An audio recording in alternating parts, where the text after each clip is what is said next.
Dr. Patwardhi, Doctor and Head Computer Science Engineering, STS89, to start the session with the criteria number 8. Sir, now the session is open to you.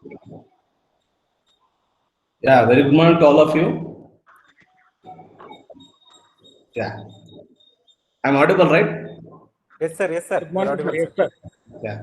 Yesterday we had a discussion on criteria 6, which is facilities and technical support for the India Criterion. So today in this session, continuously, I planned for remaining important 3 criteria, which are to be taken care at institution level. Because yesterday there were some questions from first year handling faculty members. So what is our involvement? Where actually we stand? What's our contribution to the NBA? Sir, your contribution is very much required. And basic thing is all basic courses. In this sense, it can be mathematics, physics, chemistry. Sir, you're not audible, sir. I'm not audible. Very much audible. Audible. Sir, very much audible. Nagesh sir, please check your connection, sir. No, not me. No, Nagesh R. Nagesh, yeah, Nagesh. Sir, now I'm audible? Yes, very much, sir. Very much. Please continue. Thank you. Because actually, yesterday I came to know that I was using desktop with some integrated device. It was the sound level was very low. And later Yes. I thought of just shifting to a new laptop. So that's why I checked myself before starting the session and made sure that it's working fine. So anyway, Yes. thank you very much. In case if there are any disturbances or if you're not able to hear me, please let me know so that I can correct myself. Anyway, thank you. So yesterday we were discussing that particular criteria. So today and we have left with criteria 7 in between. Professor Tippasamy will be handling this session on Saturday, right? So then remaining 3 criteria which are of institution level, where it has been assessed at as an overall institution, not as a program. Till yesterday, up to 1 to 7, in the sense, all 7 criteria has been covered, and it comes under a program of that particular department. And there will be exclusively 2 experts who are visiting to assess your the process, what you have followed from so many years, and how actually you have documented, and how students are happy, and how the ambience has been created for the students. We call it as learning ambience. So the major importance will be given to the students, since they are actually the major, because that is the reason why actually we are here for the students. So high importance will be, that is if you see the criteria marks divided, more than 390 marks as exclusively for teaching learning process, including student performance. And in addition to that, faculty. So for criteria for this tier 2 institutions, for UG level, the major prominence or importance will be given to, obviously it will be given to teaching learning process. So in addition to this, we need to have a supporting system. So out of 780, I think we should be able to score around 70% of the marks, around 500 to 550. Then actually we are almost safe with respect to experts observation. So experts independently evaluate, and they will give their opinion to the chairman. So what is the role of chairman? Chairman actually the one who actually take care of the remaining 220 marks, 220 points. Chairman will check thoroughly the complete office procedures followed, documentations, and with the budget, and all first year academics will be examined, and it will be checked by chairman. And we have got 50 marks for first year academics. That is for first year. Whatever we did in criteria 3 with respect to COs and POs, the same student faculty ratio will be calculated. And yesterday, Dr. Kiran Kumar was explaining related to faculty student ratio. He has considered only 3 years. So first year faculty student ratio will be calculated in this criteria. Today we will discuss. Later on we have got a student support system.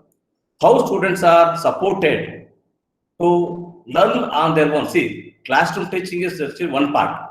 Apart from classroom teaching, what all other support you are trying to give to the students? What all actually different modes of learning? Whether you have created enough resources for the students to learn on their own.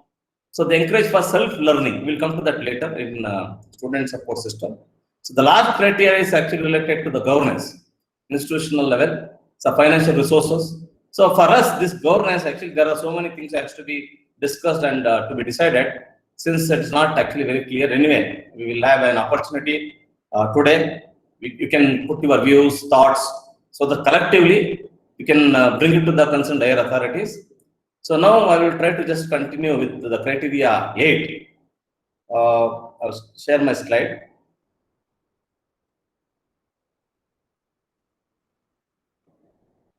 Basavan sir, clarity regarding yesterday, there was a question that can we consider visiting faculties who are coming on hourly basis? Can they be considered? I That is checked not with only that is not possible. I that is checked only with for this faculty we can consider. no, that is not permitted as per NBA. Yeah, anyway, sir, I will clarify because this is one, thing what actually Just you are now, asking. And there is just another now, question asked by Kiran Kumar, Dr. Kiran Kumar, whether we can, take contractual faculty for technical support.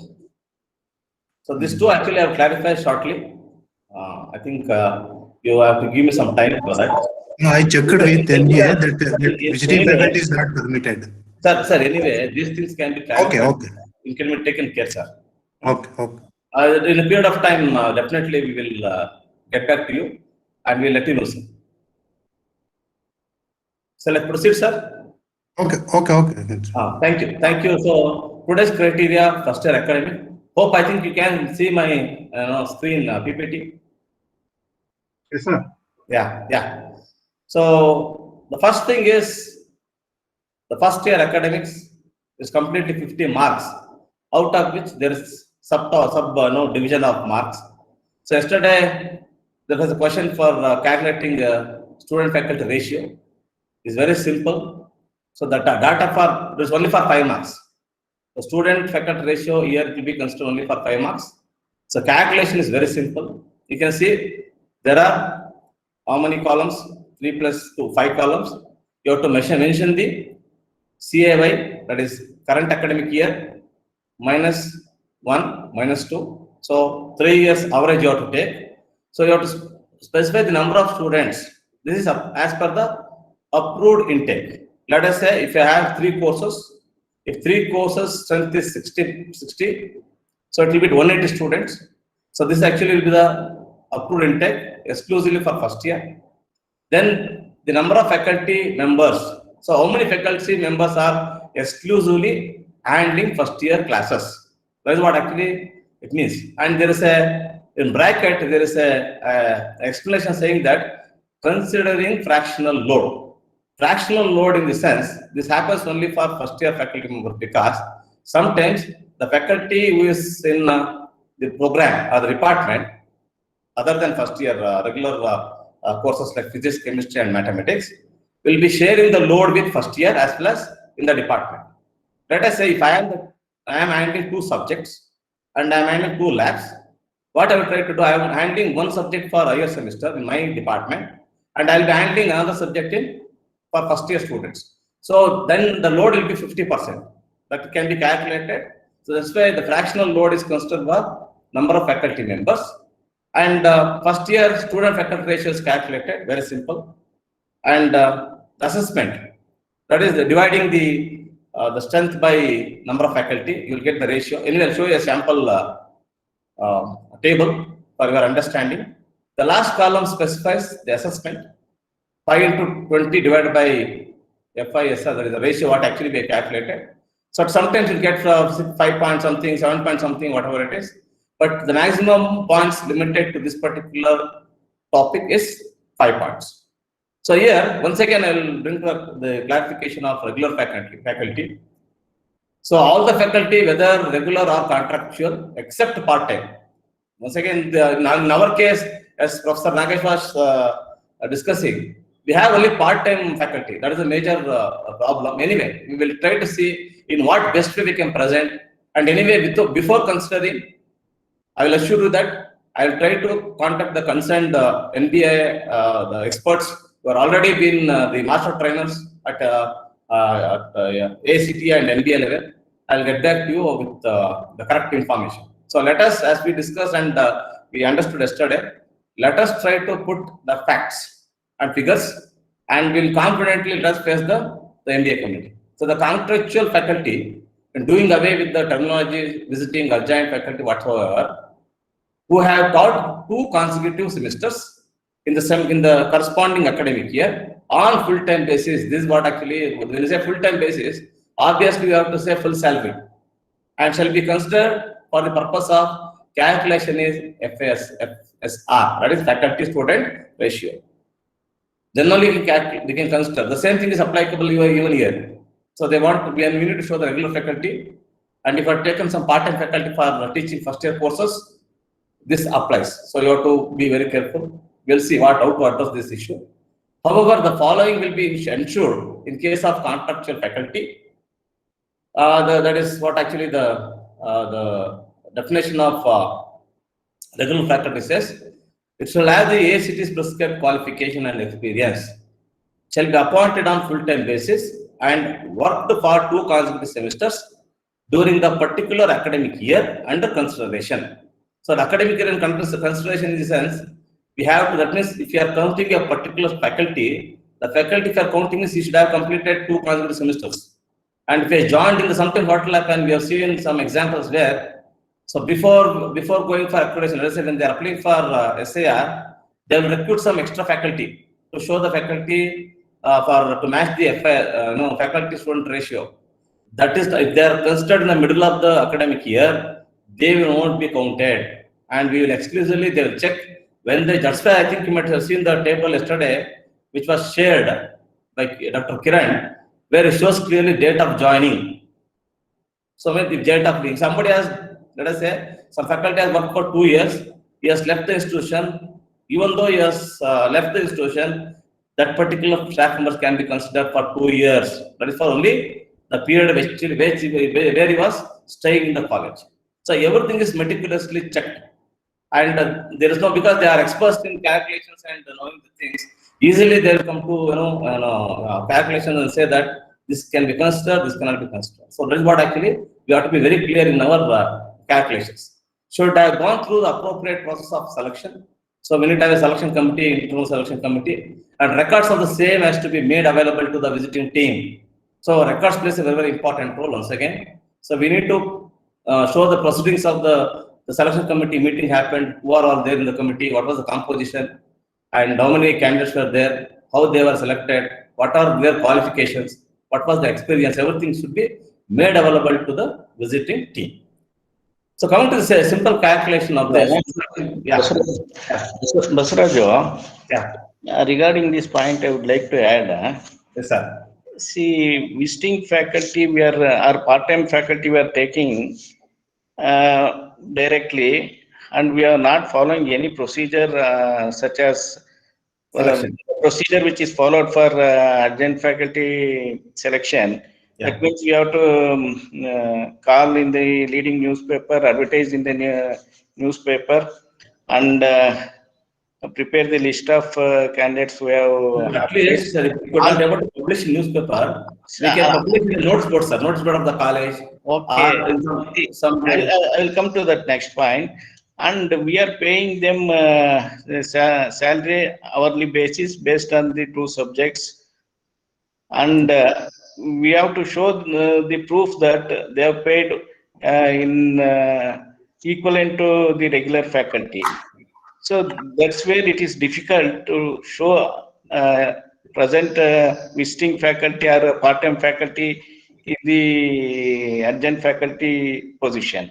So it is again debatable, and experts will not agree. As per my knowledge, expert will not agree they will ask for all the details, the salary paid details, TDS details, all those things, how to furnish all those things.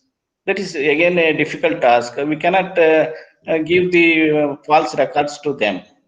So one must be very careful with respect to this, because if you are paying a 70,000 salary as per adjunct faculty as paid in other colleges, IITs and other regional institutes.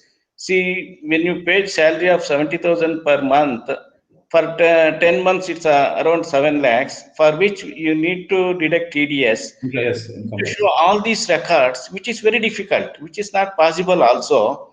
So it is better to concentrate on regular faculty than this part-time faculty. See, 1 or 2 part-time faculty we can show, but again it is difficult how you are going to produce the records. See, everything is you are mentioning here is records is required. If I ask the record for TDS details, and Yes, also sir. salary paid details through check or other means, through NEFT or bank transfer, how you are going to provide? See, you are going to give the details of salary paid to them as a part-time faculty. That's where you will be caught. So this is very important and very crucial. Yes, sir. So better don't advise the part-time faculty to be considered in the student faculty ratio. Yes, sir. Yes. No, you think over it. This is my opinion, because we have not considered wherever. You are right, sir. Huh? You are right. There are, as you raised, definitely there will be so many, questions where actually you will not be able to answer and you will not be able to furnish certain documents. Hmm. Then it will be a problem. Anyway, sir, we will we'll discuss with you and we'll come back. Okay. That issue. Okay. Anyway, sir, there are so not only this, sir, there are so many things to be discussed and it has to be deliberated at little higher authorities. And we have to come to one common conclusion, and the same thing has to be circulated and it should be articulated to all the colleges, so that everybody will have a common, format or method of deciding. Yes. Thank you, sir. Thank you very much. Okay. Continue. Yeah. So that is what actually the guidelines is very simple. They have shown for each assessment year we have to calculate the assessment value, which is limited to 5 marks. And what actually the normally chairman will observe, not the experts. Chairman will talk to the first year, this one. But all the entire team will visit all the facilities, all the laboratory, first year laboratories, computer center, library, canteen, hostel, and whatever the facilities you have created. The entire team will go and visit, will come together. But while assessing the document, while verifying the documents, the chairman is going to talk to the first year coordinators, right? So the number of faculty calculations, considering that is there, that is very, very important. Regular faculty, as per the regular faculty definition, and we should be very clear in the fractional load if there are any. So faculty appointment letters we need to, anyway, in our case, see, the government has one additional advantage. Normally, they may ask sometimes, but they won't suspect any of the documents provided by the government authorities. Thinking we are all very much accountable, and we are actually we are all very much responsible. So having this in mind, they will come with lot of expectations from government colleges. So that's the reason why actually, as our principal is suggesting, let us give the facts and figures what we have, and let them decide. You may see in this case, if you have less number of, and if you are taking some part-time faculty, you may lose 1 or 2 points here. Nothing will happen, right? So we have an opportunity to score in other places. So we need to do some sort of trade-off. And even let us say if you have some part-time faculty, you make it only 3 instead of 5. Nothing will happen. So if you try to give some false information, you try to give some false documents, this may lead to a serious problem which everybody has to face. And not only just the principal of the college, the college, not only entire the fraternity, we should be ready to face these issues. So let us not get into this kind of problems as suggested by our principal. He rightly pointed out. But we may lose 1 or 2 marks. Nothing will happen. So appointment orders, you can give a copy, and here in our case, appointment orders are actually in Kannada. And all the experts who visit our college, they are not from Karnataka. At any given point of time, the experts of the same state will not go to the colleges of same state. This is actually the protocol, what they are following. So obviously, the people who come from outside, they will have, they don't have the knowledge of our regional language. So it is our responsibility to translate some, important documents, whichever they are required, to show them, and it should be notary affected, or somebody should be attested for that for those documents. So this we can list later. Anyway, this is what actually the important point I have to bring to your notice. And even really salary statement, they are not much. They have the the confidence that government colleges will pay salaries, and the appointments will be regular. So we need not to bother much about this particular point. So next, number of students calculation as mentioned in SCR. So as a simple table, like you see here, the number of students, that is capital N, approved strength, and number of faculty members considering fraction load if F. So FIR is calculated by N divided by S. You can see the table below, a simple, I think is visible, otherwise I will read out. They have taken 1920, 1890, 17, 3 year, consecutive year. See, the intake is actually here, it is 180. So 180 intake. And here, the number of faculty members, considering faculty node is actually 10 for the academic year 1920, and for 1880 is another 10, and then 1718 there were 14. Okay, they have calculated, and the average they got is that is 34 by 3, it will be 11, 33. Okay, 11 point something they'll get, they were rounded to 11. And here, as per the requirement, how much they'll get? So 180 by 4 is 11 point, 13 point something. That is actually 13, and you'll get 18 and another 18. So average, I think you got 16 of some. So easily you can calculate, and if you try to find out with this formula, you get more than that which was expected. So 13 into 5 divided by 14, it gives around 5 point something you will get. So this is what actually the calculations is done very easily. This is easily everybody can understand. And coming to this next important, with respect to qualification of faculty members, the faculty members, once again here, it is used with the formula. For PhDs, they have considered as with giving some weightage of 5, and for MTechs or PG in this case, 5. So you have got assessment of qualification is done by using the formula 5x plus 3y divided by RF, where X stands for, is very clear calculation. F stands for the number of regular faculty with PhD. Y stands for the regular faculty with postgraduate qualification like MSc, and RF stands for the number of faculty members as required as per the student faculty ratio, that is 20:1. So the faculty definition is already we discussed. So this has been calculated, X value, X, the numbers X, Y, the number of PhDs are listed out for the academic years, 3 academic years, consecutive academic years, and the number of MSc holders or PG holders are listed in Y, and RF is calculated, the number of faculty members required as per that student faculty ratio. The assessment is being calculated using the formula, right? So this value of U1, once again here, you should not cross the points, 5 points.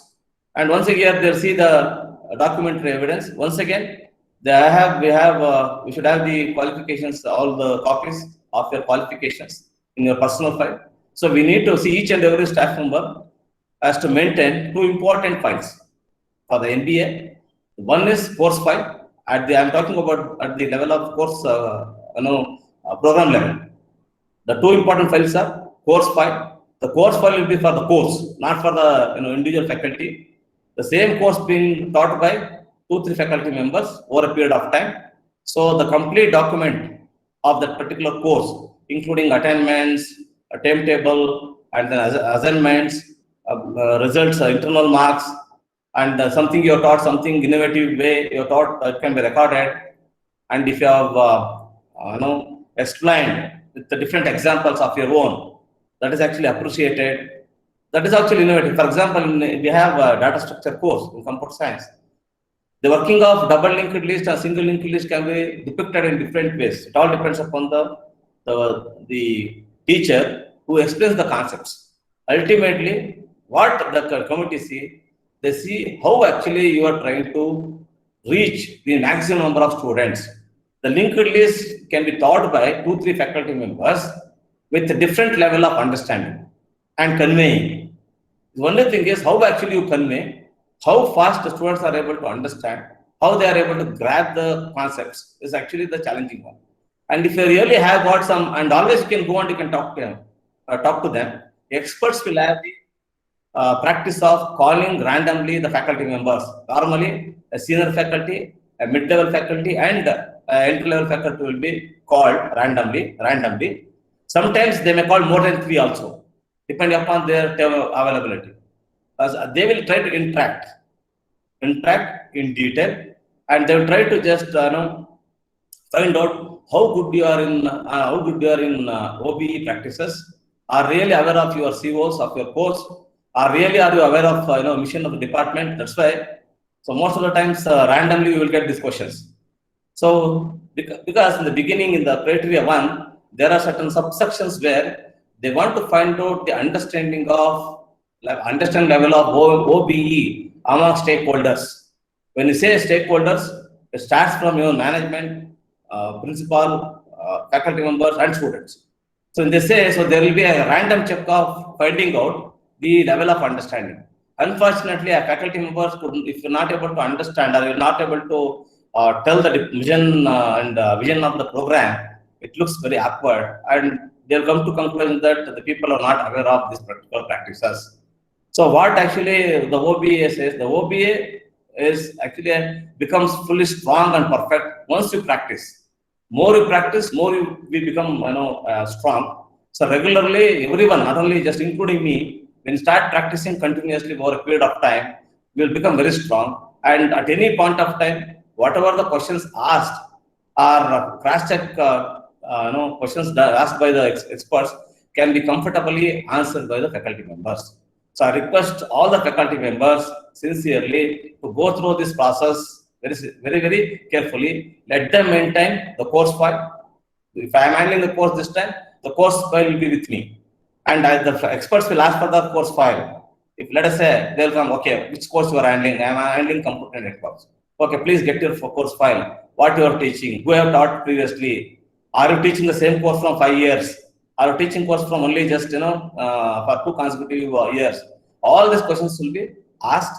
And even they will understand that how actually subject development is being done, and how actually the HOD is actually exhibiting his leadership qualities. Whether he is really, taking care of the department, whether he is able to, solve the issues of faculty members, or he will be able to understand and assign the right work to the right candidate. Everything will comes under leadership criteria. So when we go with the course file will give us the complete picture, how the course is delivered, how the attainments are actually attained, whether they are able to see that is what actually has been shown in continuous improvement. So at any given point of time, there should be a continuous improvement, and it's not dip. NDA experts, the programs for each academic year, there should be a continuous improvement, and they should be able to see some results in the form of outcomes. That is where actually we have been assessed under NDA. So that is what actually calculated with this formula, and you can see in the next slide the simple calculation.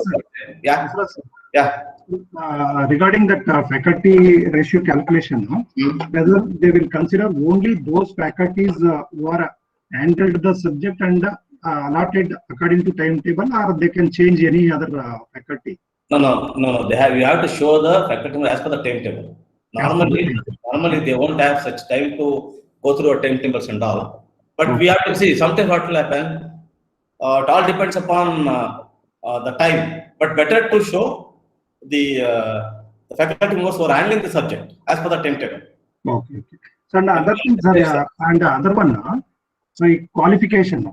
Okay, then it's not possible. As you mentioned already, as per the timetable means, we cannot change the faculty. So otherwise, what we can do we can allot some PhD holders to first year. We can show PhD faculties to here and so that we can improve the points here and we can get more here regarding qualification. So if we show, I want to make I think I'll make one simple statement. yeah, this I am clear. Will be part of me because it's up to the faculty members, department HOD and principal to make any sort of document, whatever you have produced, we are responsible. And remember, you will be signing on all the documents as head of the department, and it will be endorsed by the principal of the college. So please try to understand. It's purely as per timetable. We are being bound to follow strictly the available facts. As I repeated previously, you may lose 1 or 2 points, Dr. Timegoda. Yes, sir. I agree. Just if it is exactly according to timetable, it's clear. Yeah. That's what I asked. Yeah. You can take. Or they can modify it. That's what I want to know. Yes. You can modify. There is no need to modify. Oh, yes, sir. It's very good actually. Yeah. Let us show the facts available with us. Yeah. Here in this example, we have taken 3 consecutive years. They have 2 PhD holders in the department and another 12 in PG with PG. So that has been calculated as per required. Faculty ratio, it's only 9 is required for 20:1 ratio. So usually you can calculate the formula that is 5x plus 3y divided by RF. You will get more than 5, but it is restricted only to 5 points. So these are all simple calculations. So next important thing is with respect to the performance.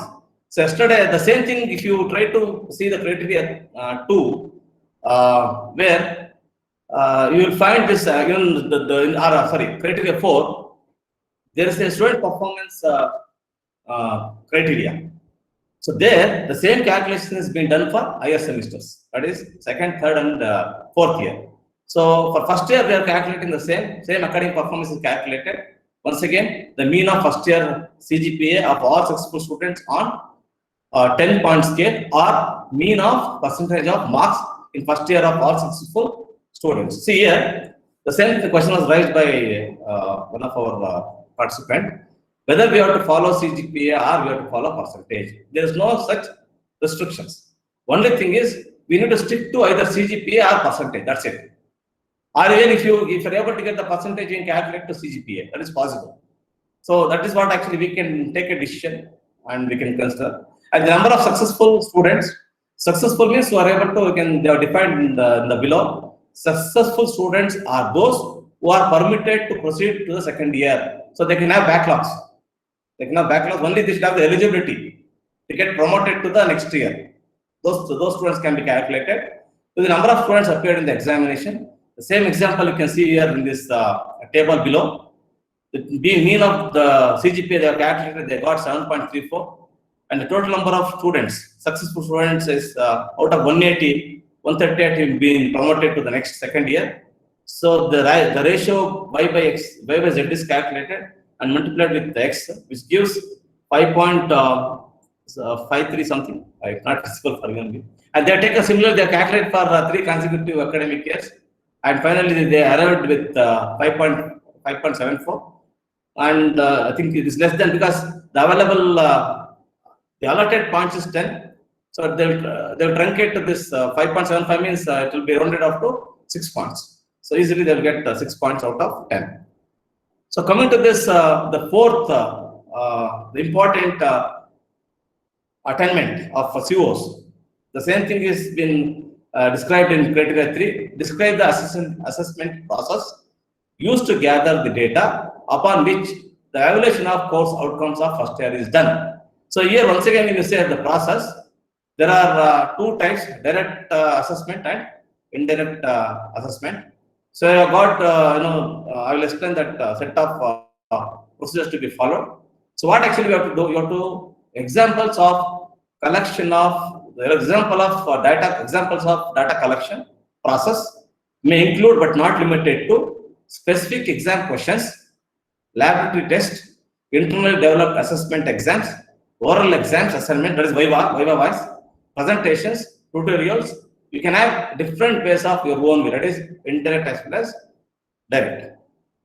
So when you're trying to evaluate, it's up to the course instructor to decide upon his course.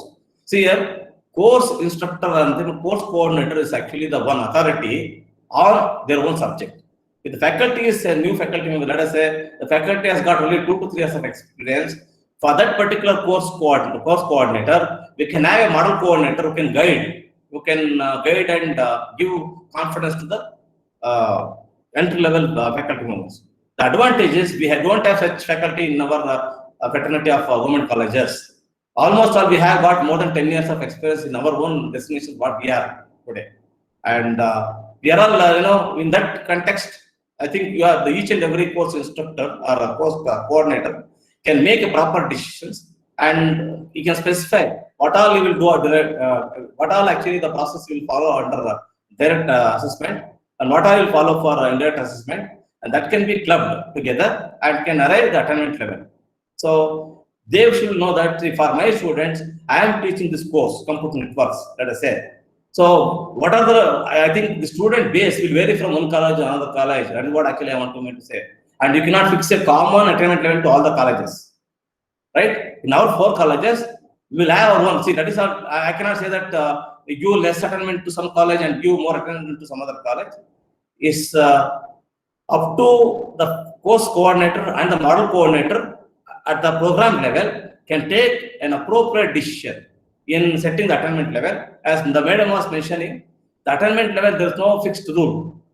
Only thing is, if you set level 1, level 2, level 3, over a period of time, you should be able to see some sort of improvement. And sometimes what will happen because of university results variation, sometimes immediately if the university results is actually this, the entire, if you already have performed well in previous year, but this academic year you might have lost the points and you might have come down. So all this actually will come into picture. So we have to be very, very careful in fixing the attainment levels. It's up to the course coordinators and the team. So record the attainment of course outcomes of all first year. This can be done easily. So program shall have the set an attainment levels of all first year courses. What actually my request is, all of us independently, and yesterday the lady made a very good statement. This is actually a learning experience. Here it does not mean that everybody knows everything. And frankly speaking, over a period of time, gaining lot of learning experience, each and everybody will become perfect. So let us keep our whatever if you have any ego or our positions and all actually aside.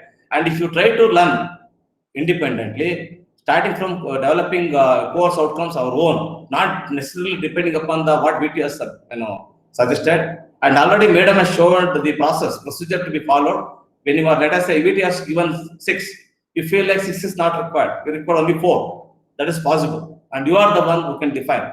Let us say, I'll give another analogy of a simple example. Given any small story can be narrated by the same persons, narrated by different persons in different way. So some may take some 10 lines to explain the story, some may take only 4 lines. So it all depends upon the individual course coordinator who can decide upon the number of outcomes for your courses. So number of outcomes, actually understanding and mapping. If you know the outcomes clearly, mapping to PO will become very easy. Mapping of PO and POS will become very easy because you are strong in your course outcome.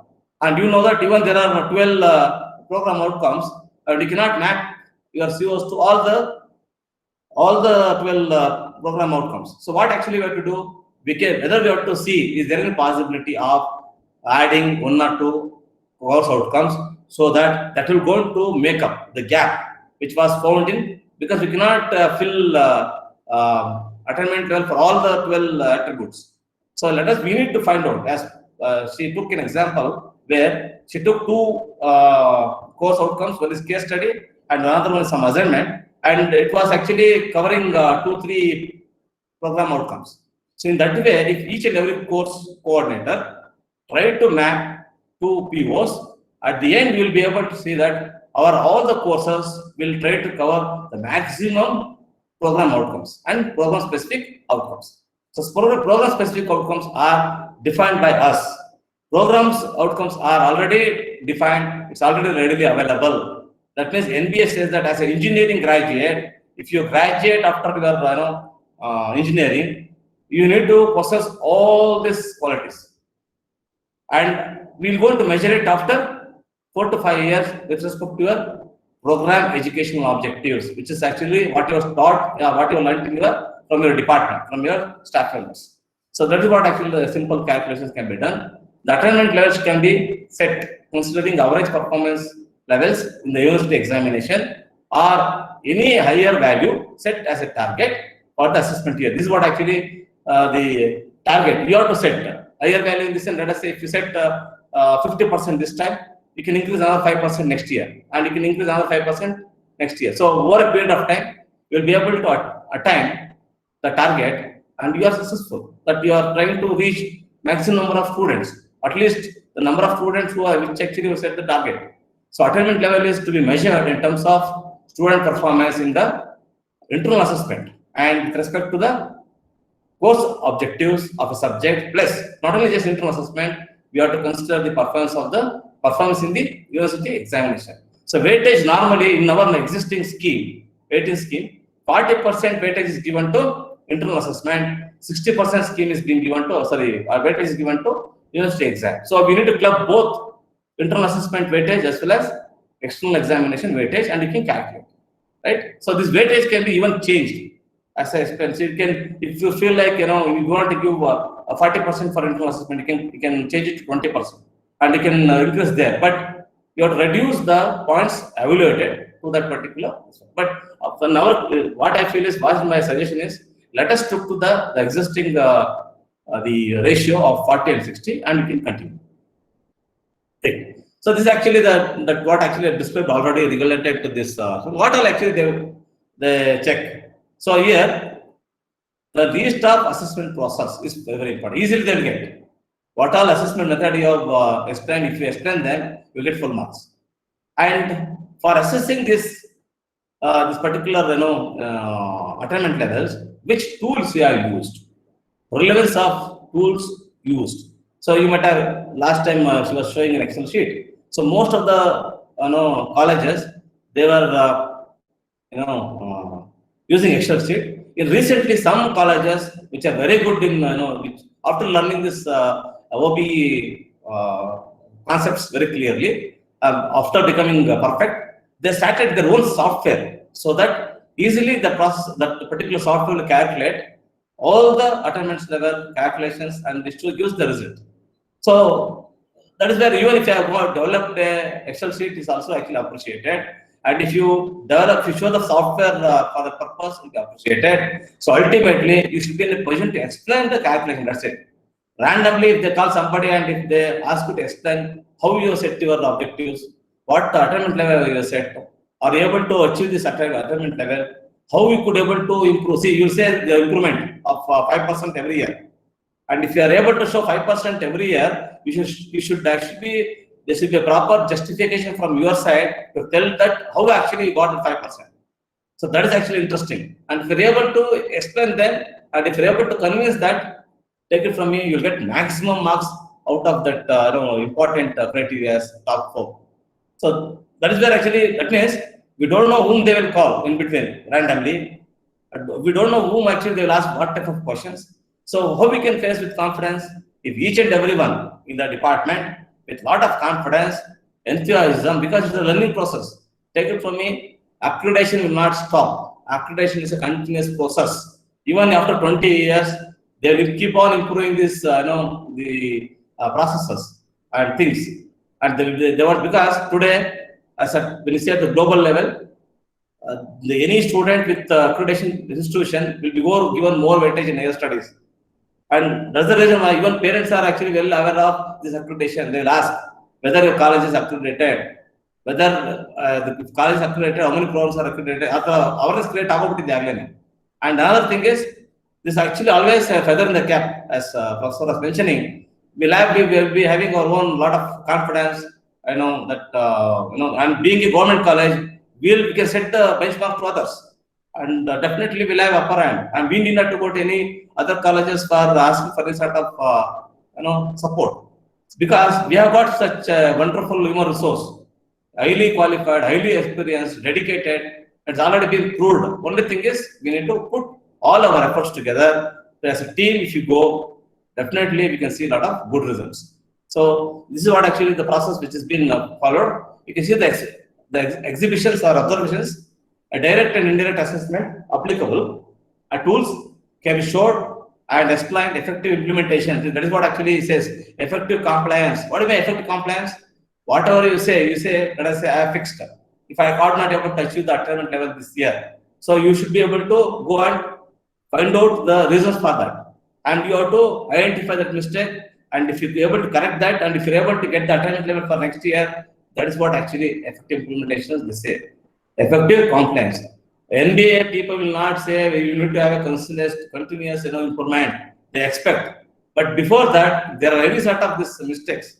Or if you're not able to achieve the attainment because of some reasons, and if you're able to identify that particular mistake, and if you're able to correct it and go forward further, and if you're able to convince the expert members, that is what actually effective compliance will come into picture. Once again, direct assessment methodology, they'll see. Some will have a hard copies, which is very tedious, and some people will have computerized online assessment methodologies, survey formats, performance formats. Everything can be made online because since we have got different formats can be discussed and finalized among for all the engineering colleges. So that can be made even online available, and should be able to generate reports. You should be able to take the report, consolidated report, and you can put that particular report in front of the experts, and they'll be very happy to see the online assessment survey which have been done independently by the students. So already ACT has been into action to take 360-degree feedback. I'll come to that later. So now everybody as a faculty member will be assessed in all the directions. It's got 360-degree feedback. In the sense, not only from students, there are so many stakeholders and there are so many parameters. How actually faculty members is actually performing. This can be easily evaluated by the particular method which has been implemented by ACT. And all the colleges, I think, you already have a coordinator for 360-degree procedure. And the formats are collection of analysis. This is what actually I mean to say. Indirect assessment formats. Let us say some service formats can be collected and analysis can be done. How we can do the analysis? Using software, using online forums. You will do the analysis will become very easy, and decision making can be done based on that. So the recording of the attainment of course outcomes the first year, they verify all the records as per the benchmark set for the courses. So there will be 5 marks. So the 5 marks, 10 marks easily will get from here. So the attainment for at least 3 years you have to show. If you show more than 3 years, it will be well and good.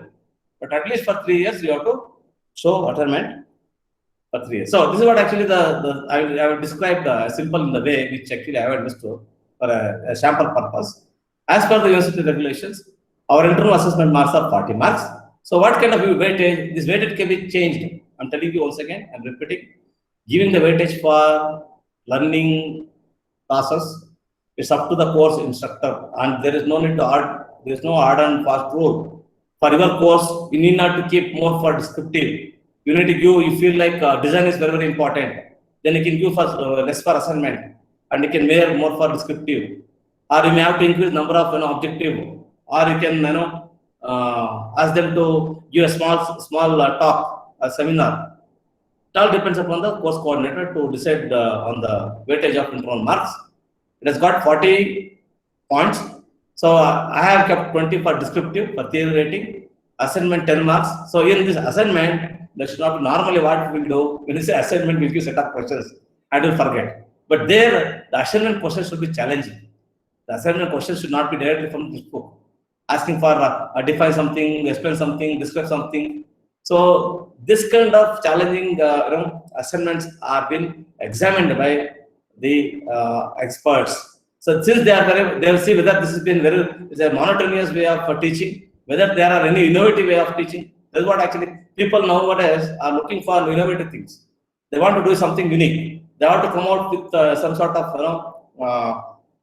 good practices. The reason is because this is a competitive world.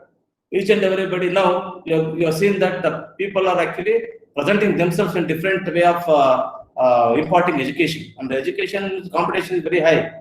So between the institutions there should be a healthy competition where they have to come out with some kind of innovative methods of giving insights to the students, so that students will understand the reason why all these exercises are, because we need to make them, the students should be able to design, should be able to analyze, and not just only to answer the questions which are asked in the Viva. Behind that, they should be able to do something. So all those things are actually captured here. That is what actually I have told. Assignment, 10 marks carry, theory, design, analysis, simulation of algorithms, and drawing, whatever it is. Okay.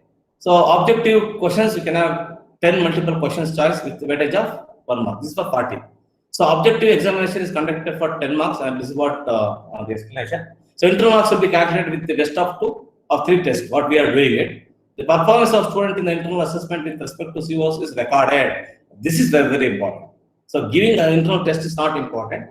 With respect to COs, whether your questions which what you have set is catering the needs of which particular CO, what the outcome of the question, to which CO is mapping, that you have to mention it in the question paper itself. Already yesterday they showed a sample question paper which gives COs, POs, and even level. Level in the sense with respect to Bloom's taxonomy, where they have got different levels of using, let us say, inspect, examine, test, demonstrate, show, explain, describe. All those things are actually considered, and you have to write the word to the right. Yeah. Sorry to interrupt you. Yeah. So internal marks now it is not best of 2. Now it is the average of 3 internal tests. Trying to meet you. Okay.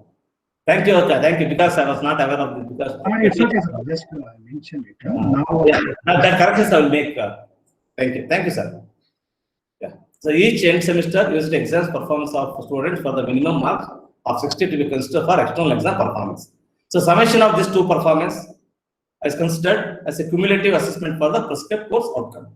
So laboratory, I think the same thing. We have got 40. I checked with the laboratory division. We have got 40 marks for internal assessment and remaining for 60 for external exam. So 40 can day-to-day lab evaluation. So coming to this lab evaluation, I want to bring to your notice that you have to have, let us say, you have experiments of 20 in a particular lab. So all 20 you have to define, you have to announce the cycle. Cycle in the sense, in one cycle, how many experiments or how many programs are completed. Whether students are regular to the classes. If they are completing the experiments, and on the day of their completion, they have to get the signature on the observation. And that the day of when they complete the observation, next week they have to submit the record. So they will go by dates, and marks should be awarded for each experiment or each program separately, and average should be taken. This is what actually the observation of mine. Normally they will do this, and if everything is correct, they'll get the impression. That is what actually see. This may look very simple. You may feel that why actually they should be very much particular in evaluating the records or observations.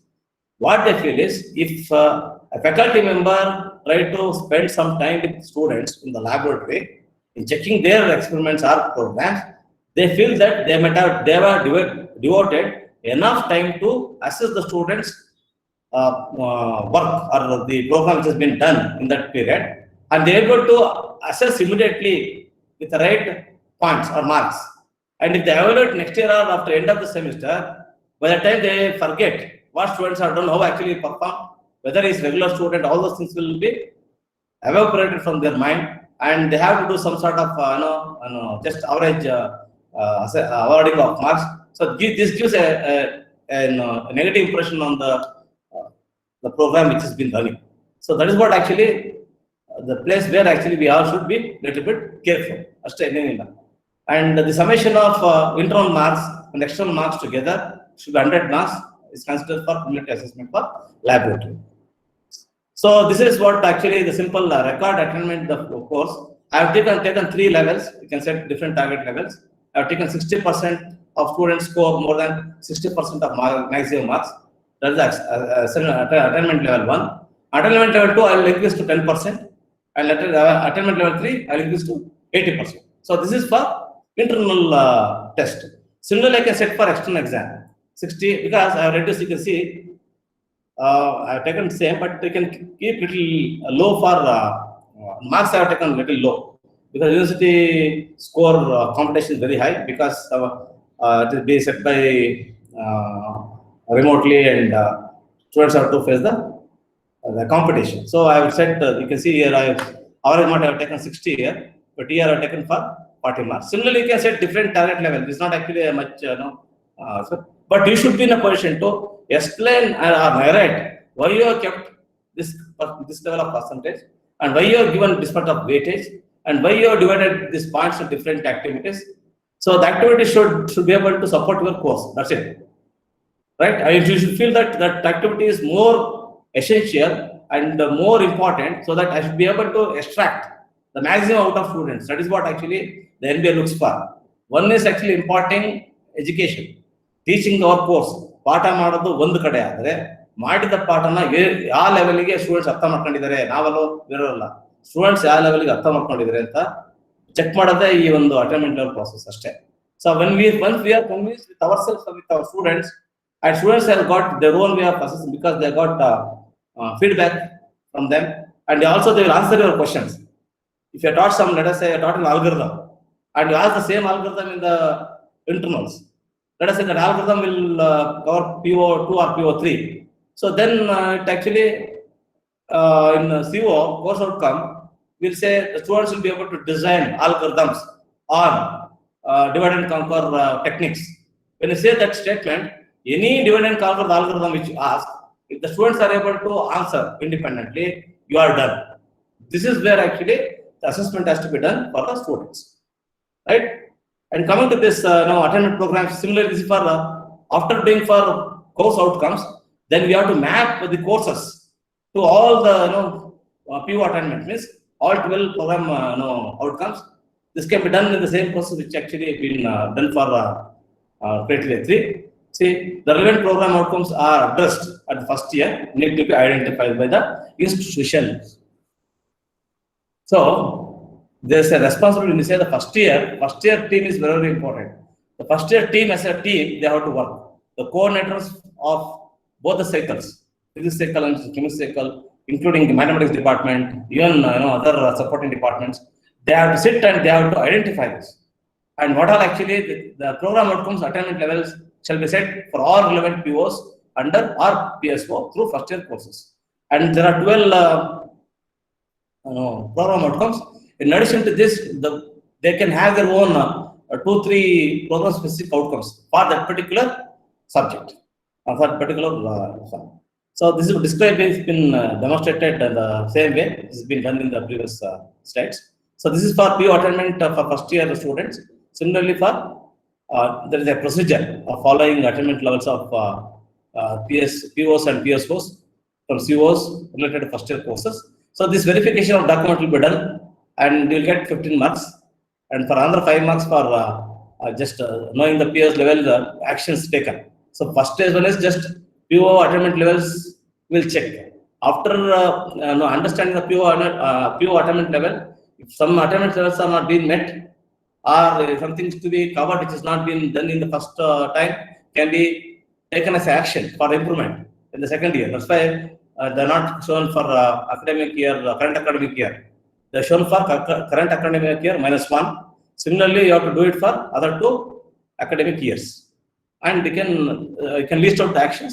Anyway, related to this COs, POs, mapping, attainment levels, and this particular calculations, anyway, we have to do it independently.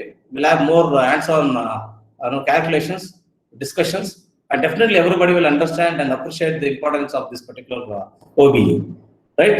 So with this, I think I have come to the end of criteria 8. And if you have any questions, I'll be very happy to answer. If there are no questions, I will continue to the next. In next 2 criterions are actually more of discussions, where this is actually 50 marks. Another we have got last criteria is for 120 marks. So governance easily out of 120, if you're able to grab 70%, let us say 70 to 80 marks. And if you're able to get 30 out of this 8 and 9, so if you're able to reach 150 out of 220, I think we are done with our accreditation. It's not an issue. I think we can reach, and we can go for a mock assessment ourselves later on. Okay, I'll pass it to the next criterion, 9, student support system. That means in your institution, in addition to your regular curriculum teaching, everybody does because they are teaching as per the curriculum. What additional preparedness or what additional facility are you providing to the students so that in case in future, if there are some sort of sudden change in the environment, I think you might have seen there are a lot of market variation. And some courses are booming, some courses are actually losing the interest. But still, when they go outside, these students should be able to support on their own with the additional knowledge what actually they gained during the 4-year program study. The first thing is with respect to mentoring, and this is very, very important. Mentoring system, and effectively civil department of our SKGT is doing. I'm very much I'm happy to announce this, and they have the records. I've seen they have the course file for each and every student, and the thing is, and I think most of the other colleges are also following. I'm not aware of that, but anyway. So this is a mentoring support system which will going to help at individual level, 5 marks. So type of mentoring, this is very, very important. We'll have a proctor and we'll have some sort of meetings will be conducted, and for their problems we will suggest a solution, and there is the chapter. But what actually MBA expects?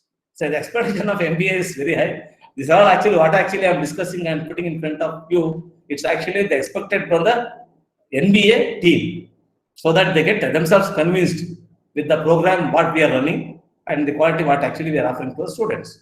So what type of mentoring, professional guidance, career advancement, course work specific, if they have any mentorship, and let us say some student will come in 5th semester, they'll ask, sir, I have very much interested in machine design. I have to take up my course in machine design. What is actually my scope? Which courses I have to give more focus? What are the additional electives I have to take? What additional certifications I have to undergo? Which are the industries who are really helping machine design students? Whether I'll be able to go and get some sort of internship, and really can you help me? So all these questions which have been asked by the student, the particular course instructor who is teaching machine design should be able to help. This is what actually they expect. Okay, laboratory specific questions that they have, all-round development, right? Not necessarily only in teaching, learning. So the number of faculty mentors, number of students per mentor, a frequency of meeting, everything should be recorded. The institution may report the details of mentoring system that has been developed for students for various purposes, and also state the efficacy of the system, that is efficiency of that particular the improvement of the system.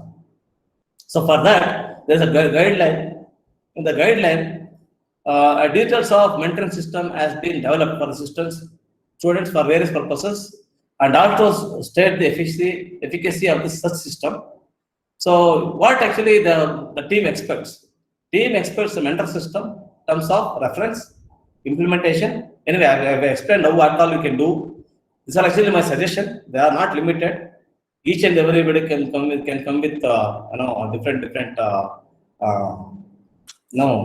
ideas. The only thing is be helpful for the students, right? Now, if you try to understand the simple, I have listed some of the important mentoring system to help individual, and I've seen this in some colleges. That is the reason why actually I have taken out from best out of so many colleges SAR, and I'm presenting in front of all of us so that it will benefit. So we cannot, I do understand that everything cannot be done by an individual college or a program, department. But definitely, what all we can do from our side, possibility. I'll put all the options available in front of you people. It's up to you to pick up which are comfortable, which can be feasible for your requirement, and those can be adopted. So the number of students per mentor is 20 per student normally. The frequency of meeting once in a week they expect. So what should the objective of mentoring system? Because when they are having this effectiveness, we should have the objectives. So we have to provide the students with most friendly environment for setting their goals, planning their growth, and achieve their goals. This is what actually the first important objective. That is the purpose of mentoring. And in your record, you can have a questionnaire sheet to the student, ask them to fill what is actually the goal. I'm telling you, I have seen most of the students, when they come to final year, they have not been in a position to tell them what is actually the life goal. So this is actually very much discouraging thing, where we should allow them to set a goal. Let them set on their own, not necessarily in their same discipline, or even they can think of doing their own, becoming entrepreneurs, or doing some other business, not particularly either from mechanical or from computer science or from civil. So that is what actually we have to first consider from the student. Groom the student into confident, competent, creative, self-disciplined individual, fully equipped with academic process. I think this should be power, a practical acumen, and strong personal skills. So if you are able to groom them, then they become very strong. So apart from grooming, assist the students who have need extra support. For this, we need to have an extra record for the purpose. How you assist a student? Let us say a student has come and has exhibited that he is interested in writing a novel, interested in writing a story. So what kind of story is interested? Or he is interested in write an article, a technical article. So what kind of support you give, and what actually you advised, how you assisted, and what was the result, outcome, whether the student is able to publish an article. So if you have a proof, then they say that the mentoring system is very strong. Whether randomly do the check, whether they ask for anything, we should be in a position to submit those things. So this is what actually the mentoring system procedure. The mentors are faculty members appointed by HODs from respective departments. We are doing this. A mentoring or reporting a file has to be distributed to all the mentors in the department. Each mentor is attached to the group of 20 mentee. So they'll have 20 files with them. So mentors have to be trying to handle. So this is what a little bit a tough task. That means you should be able to handle the behavioral aspect of mentee. And we have seen some students where out of, let us say, out of 60, there will be some 3 to 4 students where the behavioral aspect is not normal. This has been happened, and you might have come across over a period of time so many students. While they won't actually disturb the class, but they won't listen to you, they won't actually respond immediately, and they show disinterest. This is actually, and they're a little bit different from when compared to other students. These students are actually comes under behavioral aspect of students, and they'll ask them generally. They have any slow learners. They won't be big students. Another terminology changes. That's it. So the slow learners will be called randomly. And somebody was talking about tutorials. We say we have taken remedial classes. We claim we have taken tutorials. Or we'll have a record. Fine. Having record is one particular thing. The second step is they will try to call randomly. Let us say I have claimed I have taken remedial classes. Okay. They'll take the document randomly. They'll ask the students to come separately, and they'll go and interact. See, I heard that you have been given some extra supporting remedial classes. Whether you attended all the classes, how many classes you attended, are you able to cope up with the subject, and did that particular remedial classes really helped you? All such questions will be, it's like an interrogation. They'll find out and they'll come to. So that is the reason why let us have clear-cut practices. So I will say we have done it and we have not done it. That's it. And next, second thing is academic issues. If there are any personal forcing due to some, they may require some, if they are having problems at home, they're not able to study at hostel, and they have some, issues with the health. All this comes under personal counseling. And career guidance is another one, which has been taken care by the placement department. In addition to the placement department, definitely you can think of having the mentor. So mentor in case, let us say, some cases what will happen, some students will not go and meet placement officer, head of the department. But in the beginning only you can say, when you provide a friendly environment, the student will be able to express their problems or their willingness, their desires with the mentee. So mentee is nothing but as a mentor. Mentor will become a second parent to the child in the student in the college. So only you become you should take care of all the 20 students with the close contact and knowing their needs and bringing to the problems to the HOD or a principal or to the placement officer. So mentors are available to support mentees even after working hours on all exigencies, right? This is what actually they expect. During exigencies, emergencies, and the same thing happened. Myself and principal, we addressed some issues during the examinations. And thanks to Dr. Muniraju, principal sir. So because there are some issues which arises immediately there, we need to find a solution immediately so that it's not going to disturb other students. Examination time is very, very important because it's not so easy to run exams during this pandemic situation. And really, we need to thank all the staff members in all the colleges who did their effortless job. And you might have seen what's happening outside today. It's very, very difficult situation where the critical situation is everybody is coming across.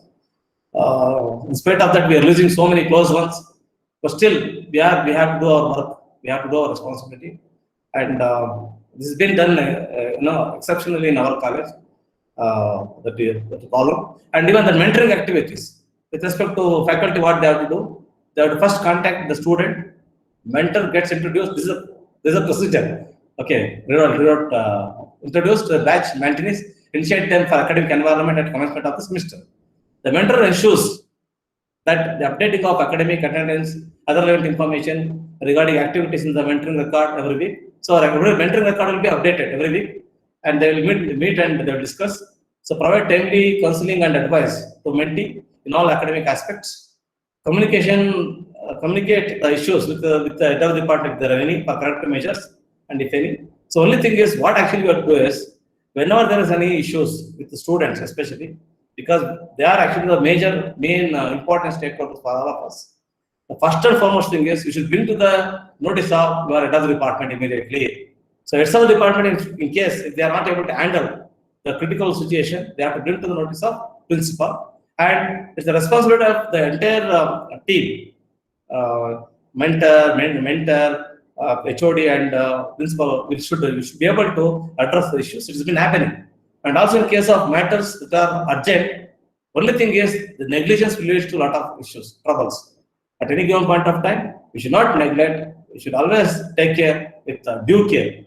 That's what actually the NBA expects from the college, from the institute. A communication is sent to the parents regarding the same and recorded. And for this, the recording unit has some different modes. You need not always send a letter. And if you're using mobile phones or if you're using mail, and if you're using any electronic media to reach their parents, it has been appreciated. And it is actually because sending hard copies is already a tedious process. So the student is nurtured and imparted knowledge on a wide variety of skills, leadership skills, soft skills, aptitude, intellectual pursuits, and creative endeavors. So all those things are actually the activities which comes under mentoring. So what are the benefits of mentoring system? The mentoring system is actually an interactive process where the student and the mentor will have an intimacy of understanding each other. The mentor has to understand the student requirement. During the mentoring schedules, and let us say student is not actually listening to you, if he is not able to show any interest, those things has to be addressed separately at different levels. If the student is not actually able to listen to any of these cases, they have to be taken to the psychologist, the doctor. Even if there is no any mentor like this, mentors be able to do anything, then it has to be brought to the notice of parents. The student performance is monitored through the student information record, wherein all the activities of student are updated regularly. So regular interaction with mentor plays a key role in achieving bigger goals. So we can always climb. Let us say if you are having somebody, I was asked, there are 10% to 50% of students, 20% of students will have the dream of becoming an IAS officer. So when they say they may not be good in C, I have seen the cases. they may not be good in, academics, but definitely they are good in other aspects of activities. They are good in, history. They are good in literature. They are good in, understanding political science. So those students, we need to encourage them. We need to support them. We need to guide them, and we should have the proof for that. So if we become IAS officer, it will be a great alumni for our institution. The institution can always have the claim that you have produced a greatest alumni for your alma mater. So following the achievements are mentor system, but increase in student attendance will be there, and because we will be under the students will be under monitoring system. Improved relations between the students and faculty. The faculty shall be aware of students' academic interest, advises them accordingly to select their project work, and to prepare for campus interviews, higher studies, and entrepreneurship. Helps faculty to guide students to pursue their career goals. So this looks a little bit a difficult task. So we won't find time for doing all those things.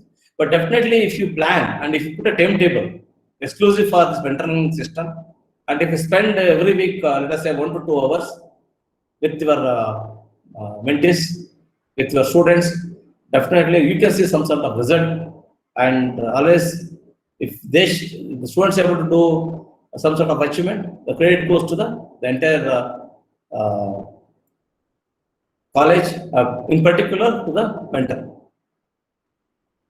So this is what actually the interesting point is feedback analysis. Yesterday there was actually a feedback appraisal system which was discussed by Dr. Kiran with respect to EPAR. EPAR is actually a wonderful tool which all government employees are using. Now we need not to fill hard copies of filling the entire hard copies and sending it. Now it has made automation, electronics system where we will try to fill up online, and it will be submitted to the higher authorities. It has gone into this process. It reaches up to the highest level of till up to Additional Chief Secretary, who is actually the head of higher education. And the advantage is here, we have got a measure, but there in PPAR, we can always have the record, no doubt. And we can show there is a, obviously, I agree that there is a transparency, so that we will come to know what has happened at each level. And in addition to this, the NBA looks the feedback in a different aspect. Apart from that, you have got feedback what you have submitted for EPAR is for your performance appraisal. How actually you are performing? Are you able to discharge your duties? Are you able to set the goals? Are you able to achieve the goals? Are you able to disciplinarily working at your subordinate as a subordinate? Are you able to complete work with a lot of dignity and dignity of labor? All those things are actually being recorded. So in a feedback analysis, in respect to NBA, the methodology is a little bit different. So they want to see the feedback is one. The purpose of taking feedback is to see the effectiveness. So just in the previous things, we used to take feedback and we used to just keep as a record. But we need to see the effectiveness of the feedback system. For that, they have got 10 marks. Easily can score 10 marks here. And whether the record of corrective measures, it will be another 5 marks. Feedback questions, collection process, analysis, action taken, effectiveness. They will check what questions you have set, right? And there are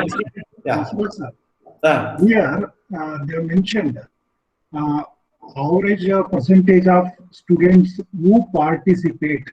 Feedback, I think it's from students, right? Yes, students. This is exclusive for students. This feedback analysis, what I am talking now, the students are actually giving feedback to their course teachers. Okay. And there are different feedback systems where the feedback can be taken, they appreciate. Let us say, if all the staff members in the department, if they give feedback for the head of the department, it is appreciable. If all the faculty members in the college, if they give the rating or feedback about their another institution, is appreciable, because that shows the transparency. See, in the administration, first thing is you have a setup. With the setup, whether there should be a conducive environment, whether the staff members are freely able to express their views, whether HOD is actually cooperating in all the aspects of academic aspects of staff and students. Here, the synergy of staff members with the HOD, with the principal, everything matters. Whether is there any barrier, there are any limitations, whether there is a monotonous way of approach, whether is there any bias approach, everything they can check. And if you have more feedback reports from all the, that is what actually we're trying to check, then the committee will be very happy. But important thing is, as we know that the major focused centric stakeholders are students, the student feedback has very, very given importance, right? And normally computerized feedback system is recommended to get the feedback from students to achieve transparency. And here once again, there should not be any chances of manipulating. But if you go for feedback system, the principal should ensure that there will be a clear transparency that only you will have access to that feedback system, and only the program department HOD can access the faculty members, and there should be proper access rights to be defined, and it should be maintained. And that is what actually they expect. And if tomorrow the faculty members should not feel that they got different feedback ratings. That is what actually the expected one. The department has class committee consisting of students, class teacher and HOD. In that meeting, class representative may express the views of the academic issues. And only thing is there should be a proper way to express the views, and it should be clearly defined and it can be documented. And principal or HOD later, after discussion, after knowing the academic issues, separately, it should not be addressed in front of students or other teachers. Principal separately can address the concerned staff member and always tell them to improve their certain places where they actually require attention, and definitely that that can be recorded. And next to the same course, the same students, then we can see the improvement in the feedback, and then we can show that there is a continuous improvement. That is called effectiveness. The effectiveness is actually seen with the proper counseling from the head of the department or principal, or in some other way where actually corrections can be done. Or let us say in some subjects, some of the staff members require some training, so the principal can arrange some training for faculty members who require, let us say, pedagogical skills. Sometimes what will happen, I think we don't have these issues. Luckily, we are all experienced, and we have done a lot of pedagogical training for our faculty members, and faculty members are really competent enough to get the good feedback. And the computerized feedback system will be taken, see, when actually the feedback should be taken, it should be in the middle of the semester for the first time, and at the end of the semester the second time. 2 times feedback should be taken. So the feedback is taken in prescribed form, especially we have got a ACT format, which has got 12 different parameters. And once again, I am telling you, we can always change the feedback system or formats. You may feel you have to modify ACT formats, it's actually welcome.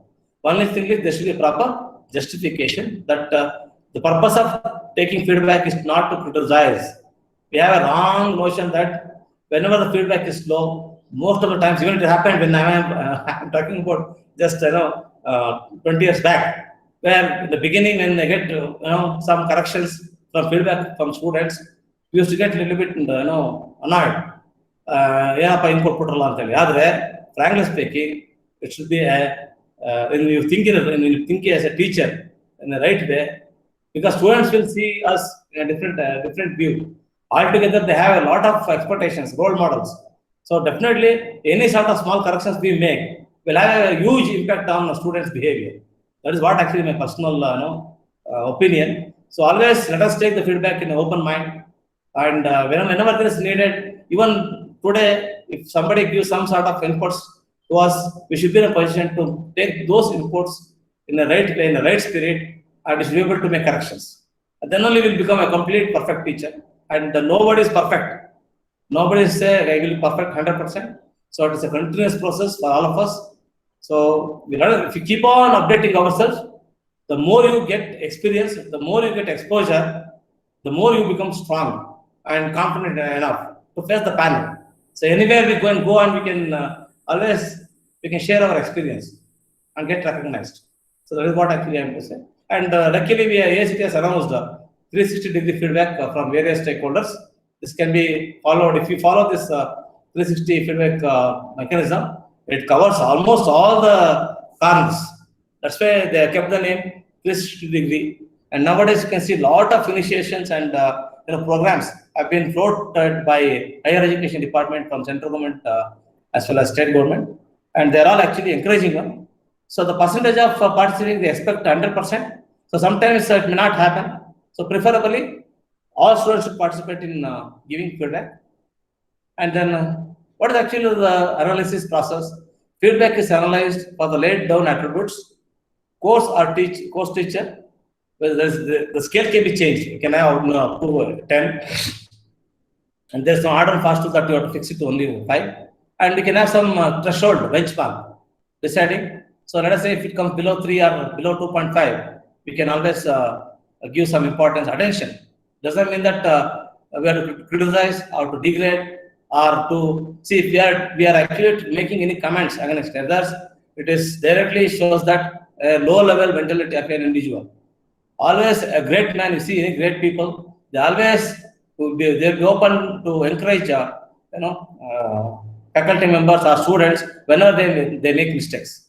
So always we have to keep learning. If more mistakes you do, in the sense, more experience you gain, and always there will be a scope for improvement. That improvement can be shown in the form of records. So what is the award? Award and character measures are any awards. The strength and weakness of each faculty member are analyzed by the department HOD. The same is discussed with the concerned faculty to find out the root cause, if there are any.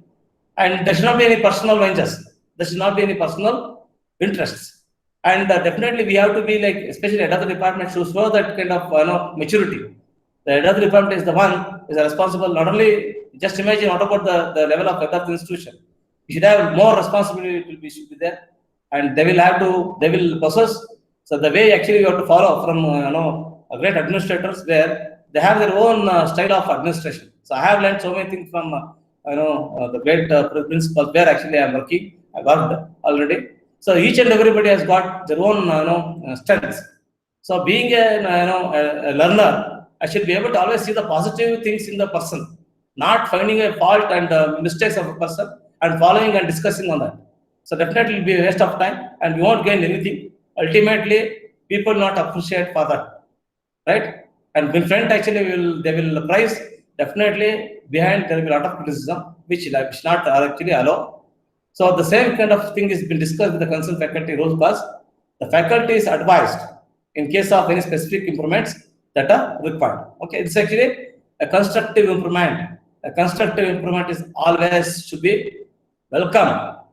Not only just within the department, outside, let us say in many of the other places wherever you go, and they will take the feedback after your talk.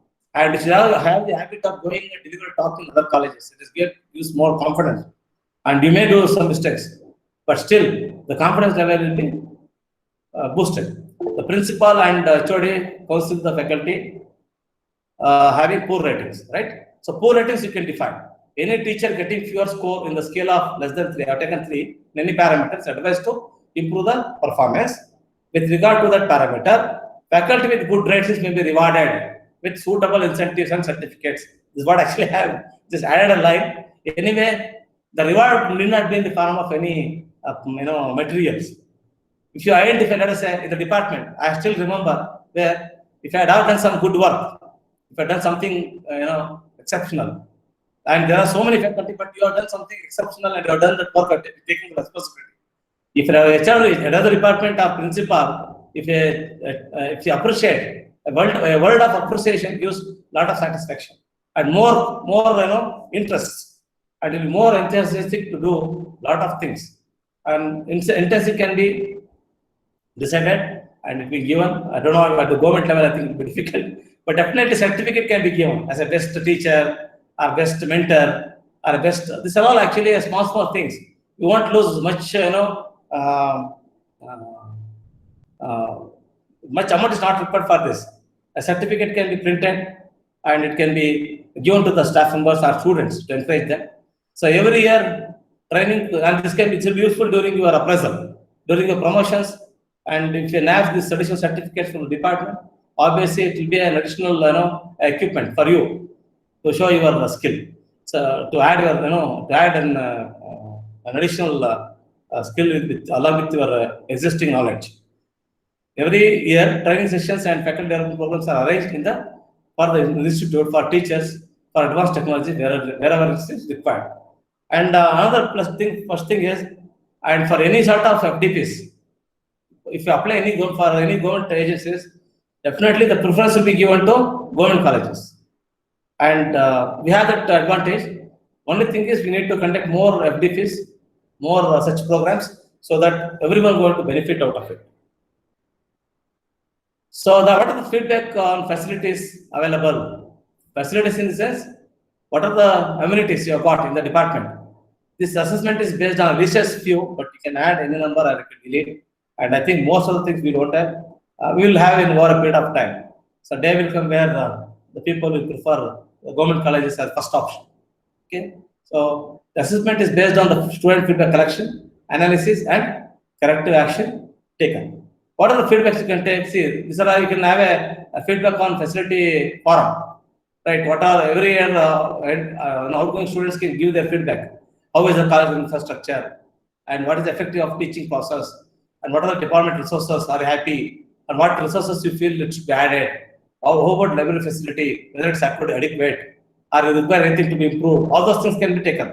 And how satisfied you are with the computing and internet facility, and you are happy with your sports facility available, and how actually you are encouraged with the sports activities and extracurricular activities. And then facilities on personality, communication skills development, facilities in placement cell, hostel facilities, transport facilities, and medical facilities. And based on this feedback, necessary measures should be taken for improving the faculties, right? And then another important aspect is self-learning. So where actually they expect, and it's only for 5 marks, but it gives a lot of advantage for the students. The institution needs to specify the facilities, materials, and scope for self-learning or learning beyond syllabus. Because we see there may be only 5 points here, but this is more related to teaching learning process. And this is the facility for 5 points is given for having the facility. But teaching learning process, I think it's 120 marks. They are linked. So it's not only linked with this, it's linked with even criteria 3 as well as criteria 4. So that means those are only, even if you lose 5 marks, nothing will happen. You need to create a self-learning facilities so the students will want to get benefited out of this, and it won't have an impact on TLP. Self-learning is one which explores different ways of thinking. One can go through difficult concepts on their own without help. The following facilities may be provided for self-learning. May be provided. It does not mean that there is no hard and fast rule, but they expect. And I've seen the facilities which are already available in many colleges. So many projects and main projects are to be carried out by students in the emerging fields. So execution of these projects will help to transform students into lifelong learners and innovators. And really, yesterday it was very interesting to know that our students are actually working on innovative projects. Dr. Kiran is actually guiding them, and it was such initiative should come in all the departments, all the programs. So definitely, it's one way of where students may have learnt on their own, so that what they have got, what they have were able to produce, because they have a product and they have contributed for the product development. Our principal was mentioning yesterday. So the product development, if they want to produce it, definitely they have to learn on their own, or they have to learn from their mentor. So there should be some facilities. Then only that is possible. So that will going to have added weightage in this particular topic. So internet access may be provided to all the computers for the benefit of the students for self-learning, because internet is a very good source now for accessing the material information on the World Wide Web. So we have if you are able to conduct some workshops, symposium, project exhibitions, competitions, like events, may be conducted to enhance the creative skills of the students, may be conducted.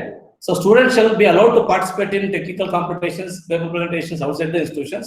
And we are happy that our principal is encouraging students as well as staff members to attend all sort of competitions.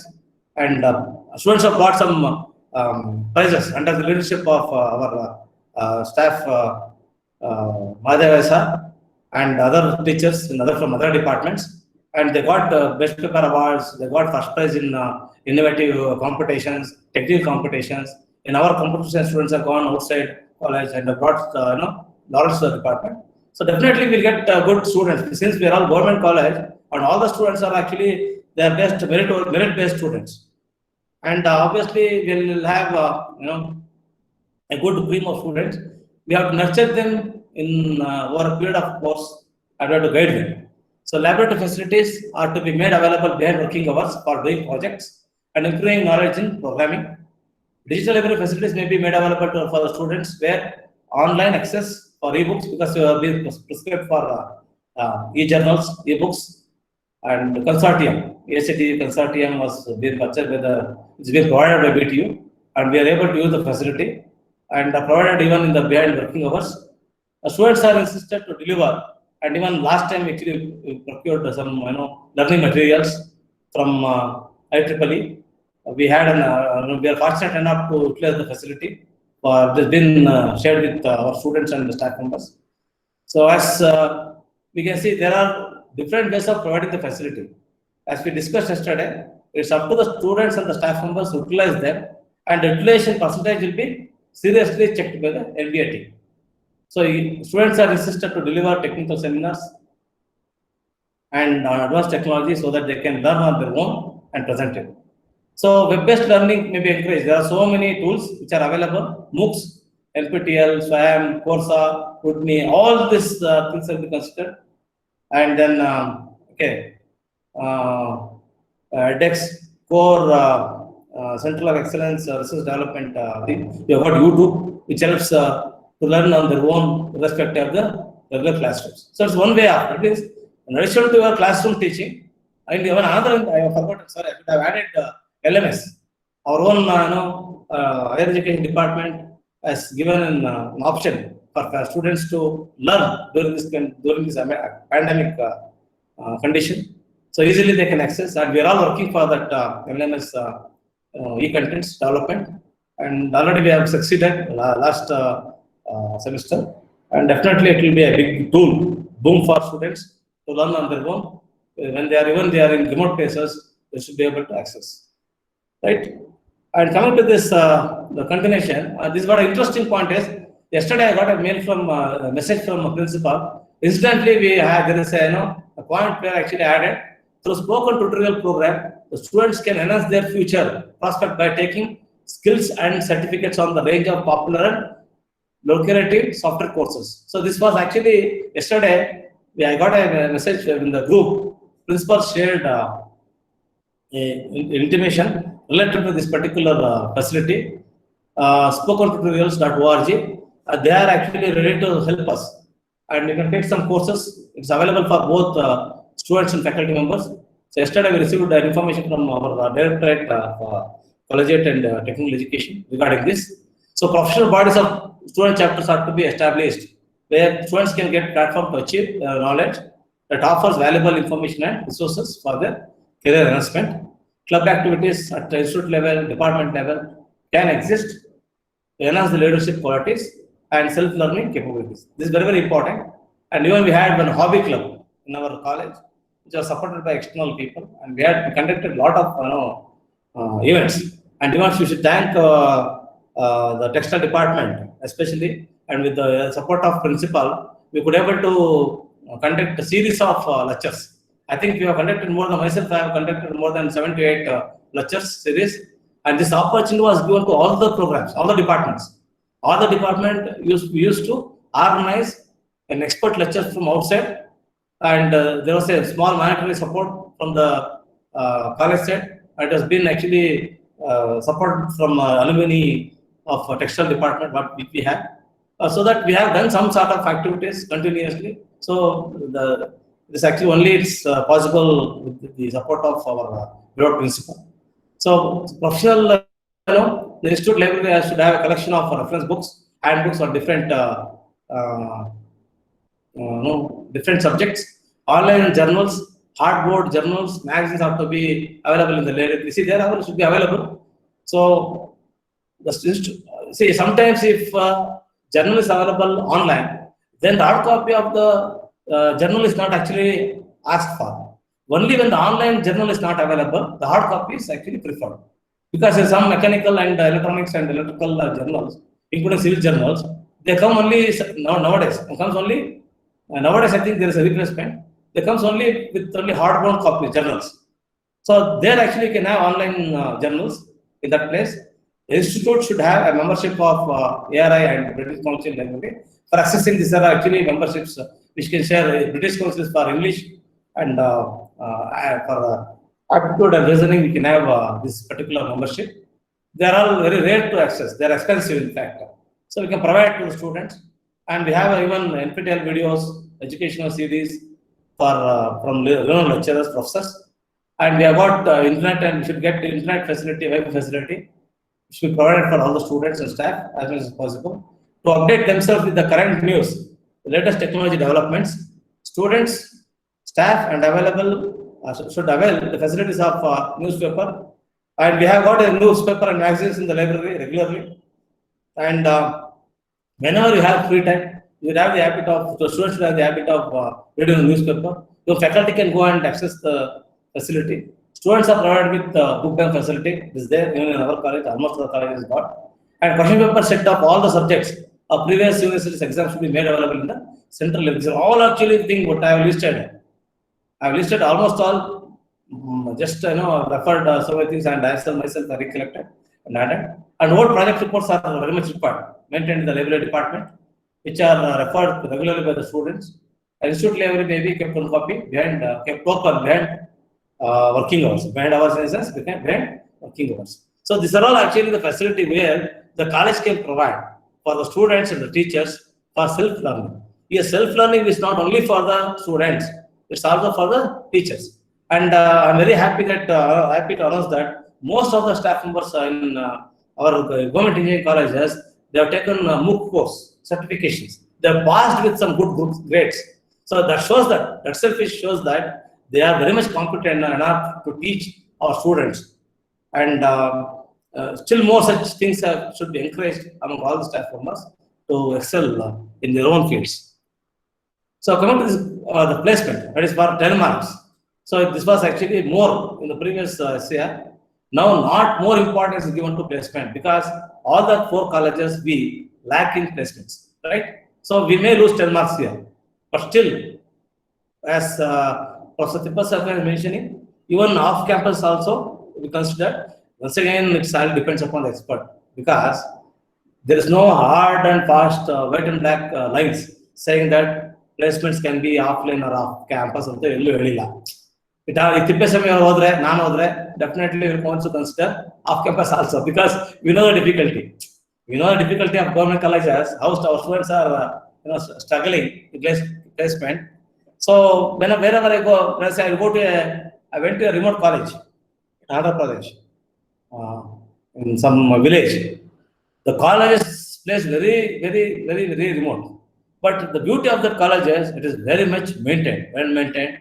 And really, they have done, the management has done wonderful. It's actually a trust-based college. I don't want to name the college name. I forgot also. The quality of the college is, in spite of the college existing in rural place, the college is performing very well. But unfortunately, the companies are not able to come for on-campus placements, or for tie-ups, or for inside of MOUs. So it's not very near to Hyderabad because it's away from Hyderabad. So obviously they don't have any other opportunity. But the plus point is they have provided maximum number of placements off campus. They had transport facility. They have very good trainer in the college. They trained. They went. They had a tie-up with some 4 to 5 colleges in Hyderabad. Every time they have a. So if there is a way, if there is a will, there is a way. So there's no doubt they did, and all the team members were very much impressed with that institution. In spite of that being in a rural college, the performance was excellent. So that is what actually the India team looks for. The way of attitude, the way how actually you, the team as a team you behave, how you present yourself, and whatever positive points you talk, all those things will actually be counted during the inspection. So coming to this career guidance, training and placement department should have this headed by experienced person. Unfortunately, in our college, our government colleges, this particular position is vacant, and we have got additional, our staff members are doing additional work as a placement officers, and be supported by departmental coordinators. And the cell shall pay, because now there's no role of departmental coordinators, because there's no such on-campus placements are going on. More or less, we are trying to help our placement officers are able to manage themselves without departmental coordinators. The cell should play a dual role of career guidance, training and placement. Not just actually only training and career guidance. We should also look into the placement. Career guidance, training, placement cell should provide guidance and assistance to all the students in order to achieve their goals. Because I told you in the beginning, we talk about goals. Each and every student should have a goal in their mind. So goal with the guru behind, definitely there will be a success. So the unit shall take steps. Yeah, I will take the questions at the end of this criteria. Someone has raised the hand. Okay, fine. The unit shall take steps in identifying the demands of current industry and prepare students towards the need. So this cell should be regularly conduct sessions on positive attitude, self-confidence, interpersonal skills, team building, aptitude test, preparation, goal setting, public speaking, group discussions, frequently asked questions in the interview, resume preparations, employability skills. And if you conduct all these things, activities in the placement training department, definitely the students will be well equipped and will have a lot of confidence to face the interviews with a lot of confidence. Not only interviews, in future for the area studies, for their entrepreneurship, and doing something on their own. So mock interviews can be arranged, mock group discussions can be. Sorry, our students are doing under our forum activities, but it should be more effective. That's it. And cell shall groom the students by organizing various training programs in soft skills, personal development programs. Students are to be guided for off-campus as well as on-campus interviews. And we are all completely depending on off-campus, And in addition to due to some efforts of principal and our placement officer, we could able to get, and even I think Pradeep Kumar of our department could able to bring Wipro to the campus for all engineering colleges we posted. And textile department will have a regular placement. Textile department will have a regular placement from few companies, and they get placements. In addition to the campus placement shall and even shall organizes mock interviews, group discussions, debates, problem solving skills and opportunities, and for higher studies in abroad and etc. in collaboration with various organizations.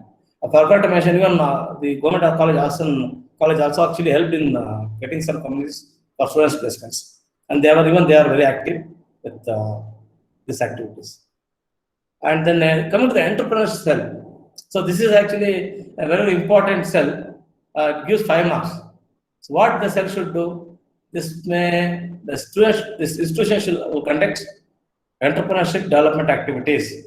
First, there is a course in 5th semester for all the programs related to entrepreneurship.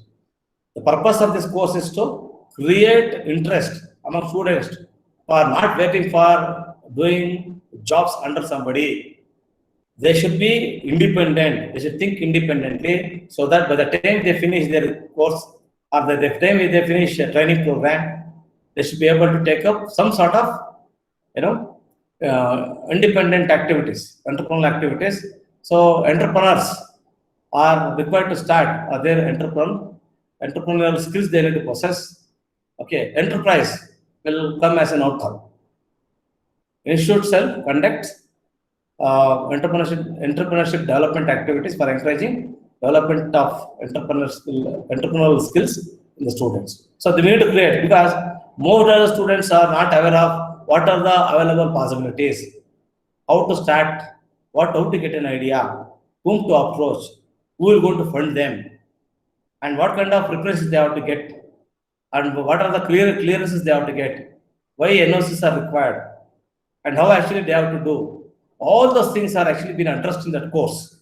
And apart from that course, even some students can, take up some certification. The EDPCL will plan to conduct such courses, which is going to help students to take up very seriously. So what actually activity, I listed some, but not limited. You can add any number of activities. It's up to the institution to take up. To organize the EDP programs, FDP programs, skill development programs in the institution for the benefit of faculty and college. See, here when it comes to faculty can be trained additionally. Apart from their regular duties, even they can have their own cell, EDP cell, in the sense they can start to have, seen in RV College of Engineering there, a professor from, I forgot the department, I think it was mechanical department or electrical department. He has innovated his own cable. The cable joining for, a power cable is from electrical department, that's fine. Where he has innovated a solution to merge big electrical cables, to join them. See, joining is a small cable, you can easily join and you can put sellotape. For big cables or cables, to join them, and they are all buried inside in the ground. For them, the professor actually found an innovative method of joining that, and he has got a patent for that. So then that's actually encouraged. And today, a lot of consultancy comes to him because of his idea, and it's a patented one. Obviously, big industries, government agencies, they have to come and they have to take the services. And based on the understanding between the college and the consultancy team, there is a sharing of some revenue generated will be given to the college. So college will be utilizing for even we have got a consultancy. We should thank the textile and civil departments and electronics department. Because of their support, we could able to spend some expenses during emergencies, and really we have to be grateful to them, because whenever we take any sort of help or any sort of support, we should have the courtesy of acknowledging them wherever it's required.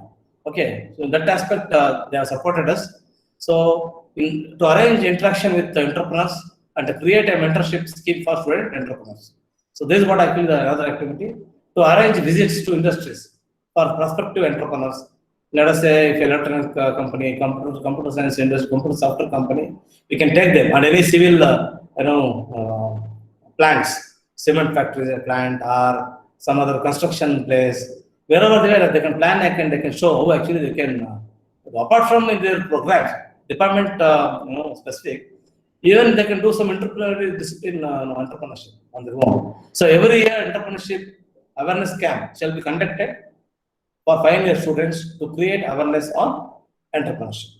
Okay, so this is what actually the one which I listed under this entrepreneurship cell, which carries 5 marks. So this completes, I think so.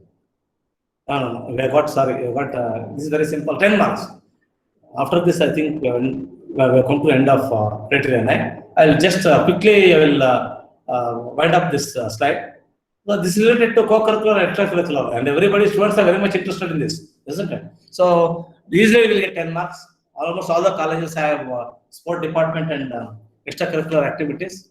So quantify the activities. So the more importance will be given to NCC and NSS, because NSS will do a great service to the community. It can be student community, it can be farmers, it can be illiterates, or it can be creating awareness, whatever it is. And our NSS team, headed by Dr. Shashikula Madam, is very active, and they have done a lot of activities under the guidance of our principal. And the similar activities are being conducted even in other colleges, because VT is supporting these activities. So in order to encourage student talent, college cultural committee shall conduct whatever the events will be, essay writing. This is co-curricular like technical events. You've got departmental forums now. Under that activity, all the activities conducted will be considered here. General quiz, dumb chats, mimicry, extempore, mock show, elocution, singing, skit. It gives students a chance to prove their talents, display their leadership qualities, to unleash hidden talents. So annual day celebrations are being done to college every year. Race purpose and sports day shall be conducted with all sports activities. It can be cricket, volleyball, whatever it is. Students are to be encouraged to participate in intercollegiate tournaments, institute level competitions, and we are happy to that some students were representing our, college, university level, and we had one student in computer science and one in electronics, and was one swimmer. So there are some, a list of friends, and even we have this record of that. And college shall have university recognized NSCC unit. This is very, very important, apart from extracurricular activities, which has established a meaningful linkage between the campus and the community. So what are the activities? Such Bharat, voter registration awareness camp, blood donation camps, eye testing camps, clean and clean programs, AIDS awareness, COVID-19 awareness. Now it's very much required, and this has come as a part of additional extra activity points. Have been suggested from AICD. Now VT has made a compulsory, program, so that each and everybody should earn a certain amounts of points, 50 points during their course of engineering. So before they complete, they'll get awarded only if the activity points are actually being gained. It's a very good initiative. At least in that way, the students will involve themselves in serving the society, and at this condition, pandemic condition, that is very, very important. So creating and we should thank our staff members are being deputed to. We should actually we need to be very much grateful that some staffs are doing even COVID duty in spite of their regular duties. They are taking classes and they are doing COVID allotmented work. So these are all actually the commitment which they have towards their profession. So floods relief is in terms of tsunami victims, road safety rallies, legal literacy camp, or some of the community services can list many. I have listed only few, and maybe undertake on this has to be recorded. And for this, for more activities, it can be in general for any activities, whatever there can be monitoring. Records are important, especially for co-curricular activity and extracurricular activity. You need to have photos or videos, which are going to have more weightage, and they will interact with the students. So that we have this, NSS activity act, NSS activity is very active in the college, and randomly we pick one student, tell me which community works, or which committee you are working for, what are the extra, apart from your regular, co-curricular, extracurricular, which club member you are, or having any interest other than learning the regular curriculum. So all those questions they will ask, and they will confirm that there is an active participation. Okay. So with this, actually, I have come to the end of Criterion 9. So if there are any questions, let us discuss. Sir, Yeah. for this AICT activity points, they have to earn the students now for Yes, sir. 18 scheme. Yes, sir. This can be included for this 9.7. Very much. You can include. You can show, no problem. Anyway, that is mandatory for 2018 scheme students. Yes. You can show, no problem. Yeah. But you need to have, apart from that, you need to have NSS unit. Yes, sir. Yes, sir.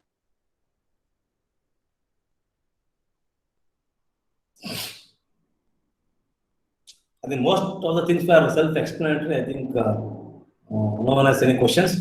So shall we take a break for some, and I may take another maximum half an hour to complete my criteria 10. Shall I take a break for 15 minutes?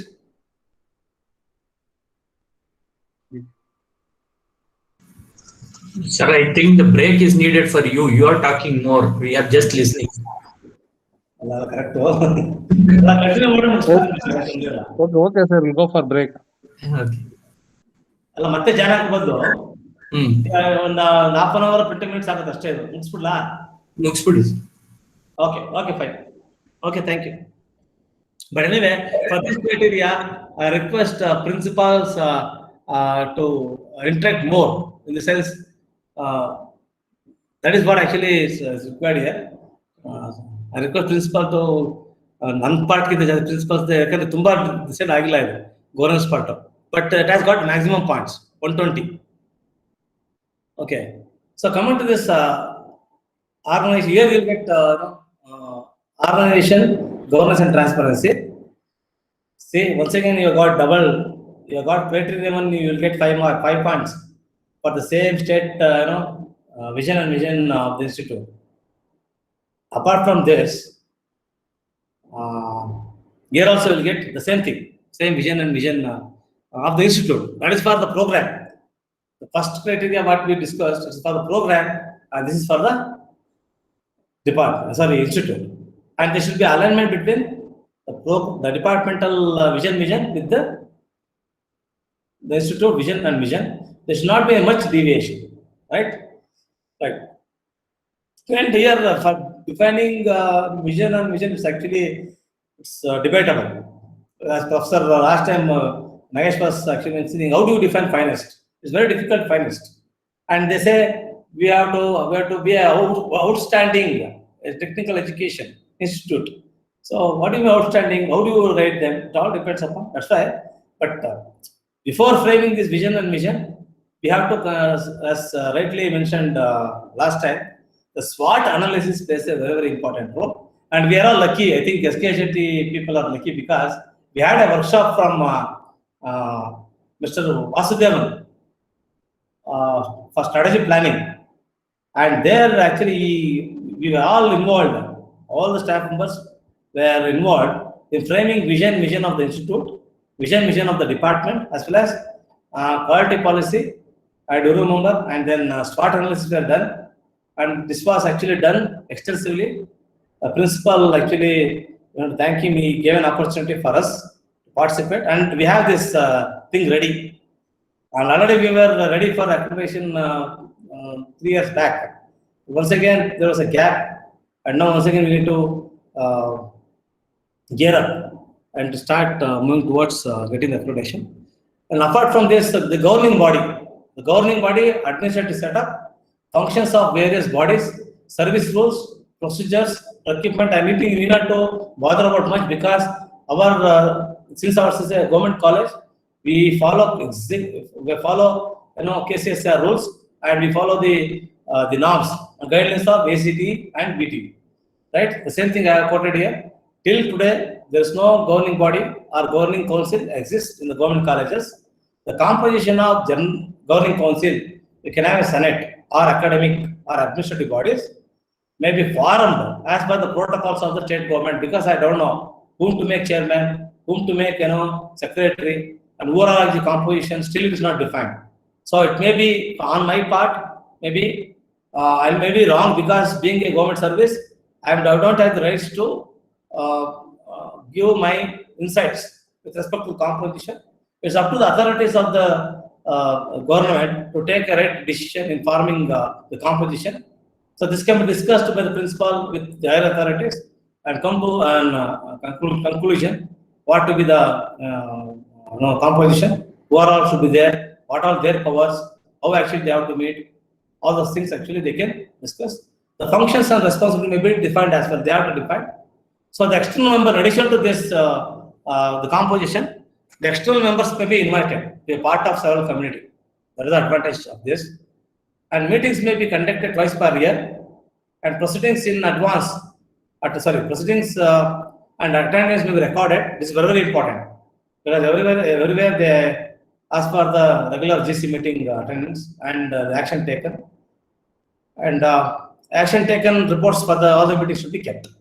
So service rules will be as per KCSR, policy and procedures will be as per ACT or VTU norms.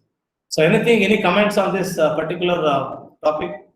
Anybody wants to add, or even anybody wants to express their views? This is what actually I felt. I have just listed out.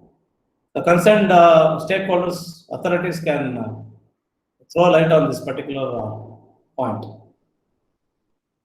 Or is okay? Sir, please, sir. Sir, I'm KB Prakash from Haveri, sir. Please, sir. Sir, as you said, sir, this governing body is not at all existing in any of the GECs, sir, now. Okay.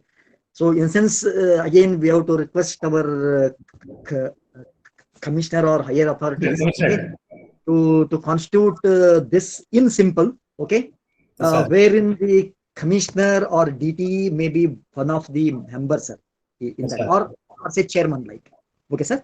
Yes, sir. That we will leave it to the higher authorities, sir, okay.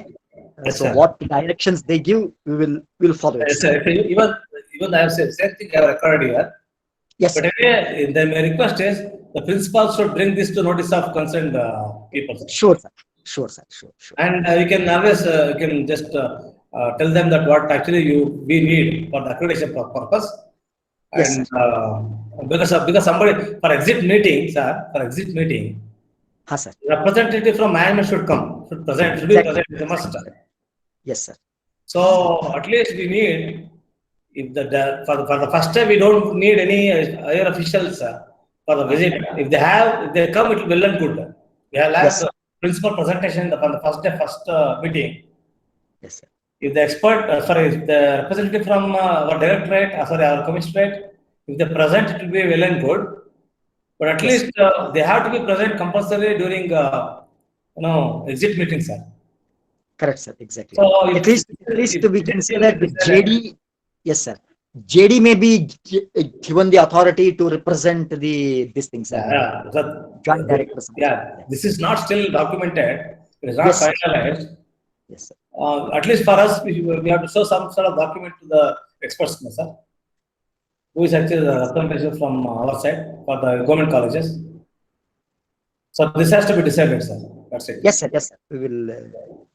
Thank you. Thank you. Thank you. Thank you, sir. Thank you very much. So decentralizing working and grievance addressal mechanism. So this has been already delegated to us in the colleges. Head of the institution has power, heads of departments, administrative officer, control of examinations, who will coordinate internal and external examinations related activities.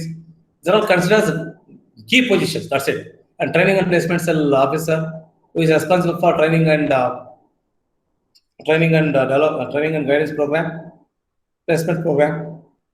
And we have got a grievance readdressal system, anti-ragging committee, sexual harassment committee. We have already committees in place, and for that, they have their own roles to play. So here, coming to these committees, normally committees will be formed and it will be kept in the file. But what actually the experts committee looks for? Expert committee looks for the cases which are actually they are solved. Let us say grievance readdressal system. So they have a problem in front of the committee. So the committee that is which meets for resolving the issue should make a proceedings. The points will be decided and the issues will be raised by whom, what was the issue, and how it is solved, and who are there for present. All those things have to be recorded in a meeting. Similarly, if there are any anti-ragging problems, the committee should always make a record of it. If there are any, otherwise they have to show what are the measures they have taken to curb the menace.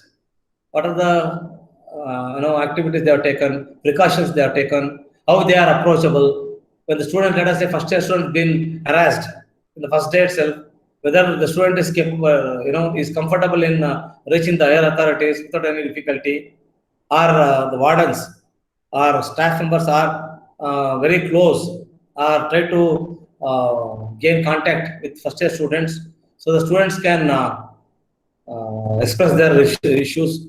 And even the internal sexual harassment committee with the women staff members, working staff as well as girl students, if there are any uncomfortable situations or uncomfortable problems in the college, that has to be noticed to the notice of the women staff, who is the chairman of sexual harassment committee, and how actually this was addressed, and what kind of issues were there, and whether the students are able to express their problems, especially girls.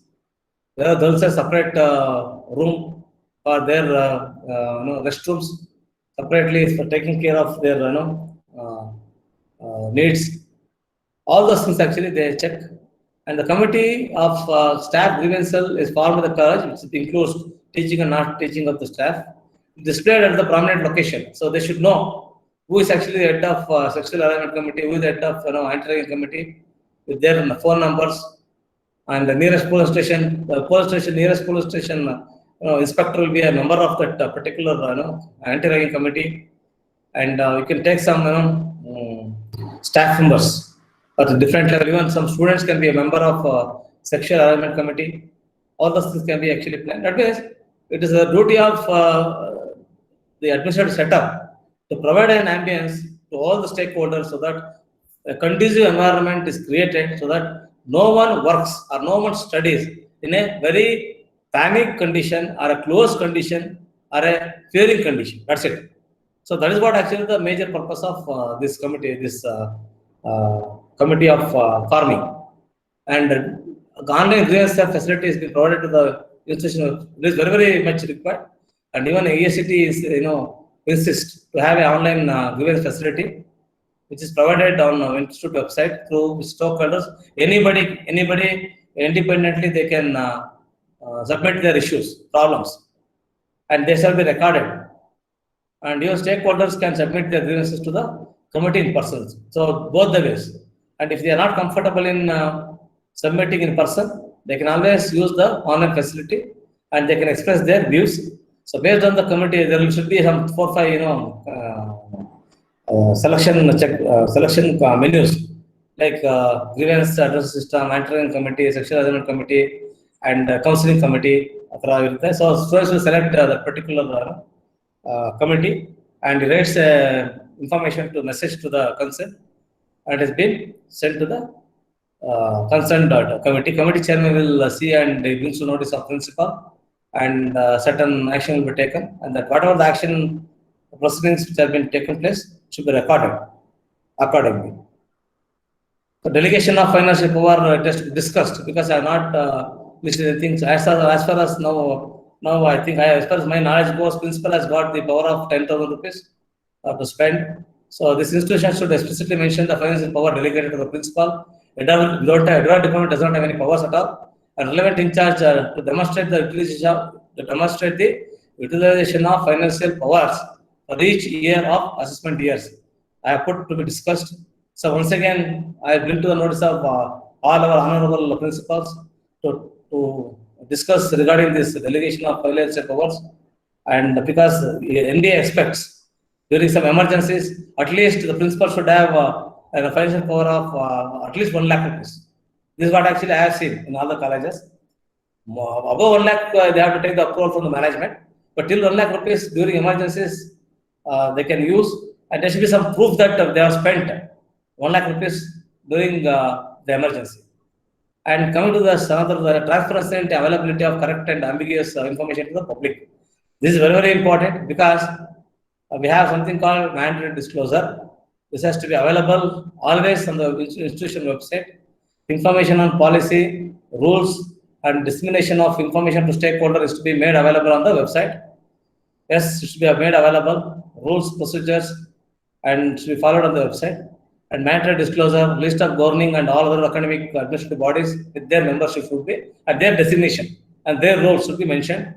And letter of approved fee structure from fees regulating authority. So anyways, a government order can be uploaded. So once again, we need to see that there should be a translated order for each and every important orders when the NBA team visits. Annual quality assurance report should be uploaded. Departmental profile and information should be available in the college website, and website plays a very, very important role. Because why I'm talking about website, being I know that we have got a huge responsibility of maintaining good website. Before coming to the inspection, the experts will get at least 15 days. They won't get at least 1 week ahead. They'll come to know which college they are inspecting, and they'll straight away they'll go to the website. So the website with the SAR, they will crash check. Whatever the details you have furnished in the SAR should match with the website information. So if there is ambiguity, if the website is not updated, is not interactive, it is not actually comfortable, and they should be in a position to extract maximum information of staff, principal, HODs, facilities available, everything should be uploaded. onto the institutional website. So it is the computers and department of all the colleges will have an additional burden of managing and maintaining this website by putting full-fledged information. You can visit the top colleges. Definitely, you will get to come to know the maximum information is available, and it should be formatted. And I've seen the episode websites are actually acceptable. There should be readability and styles and access, navigation part. Everything should be catchy, so that they will completely come prepared with the information available.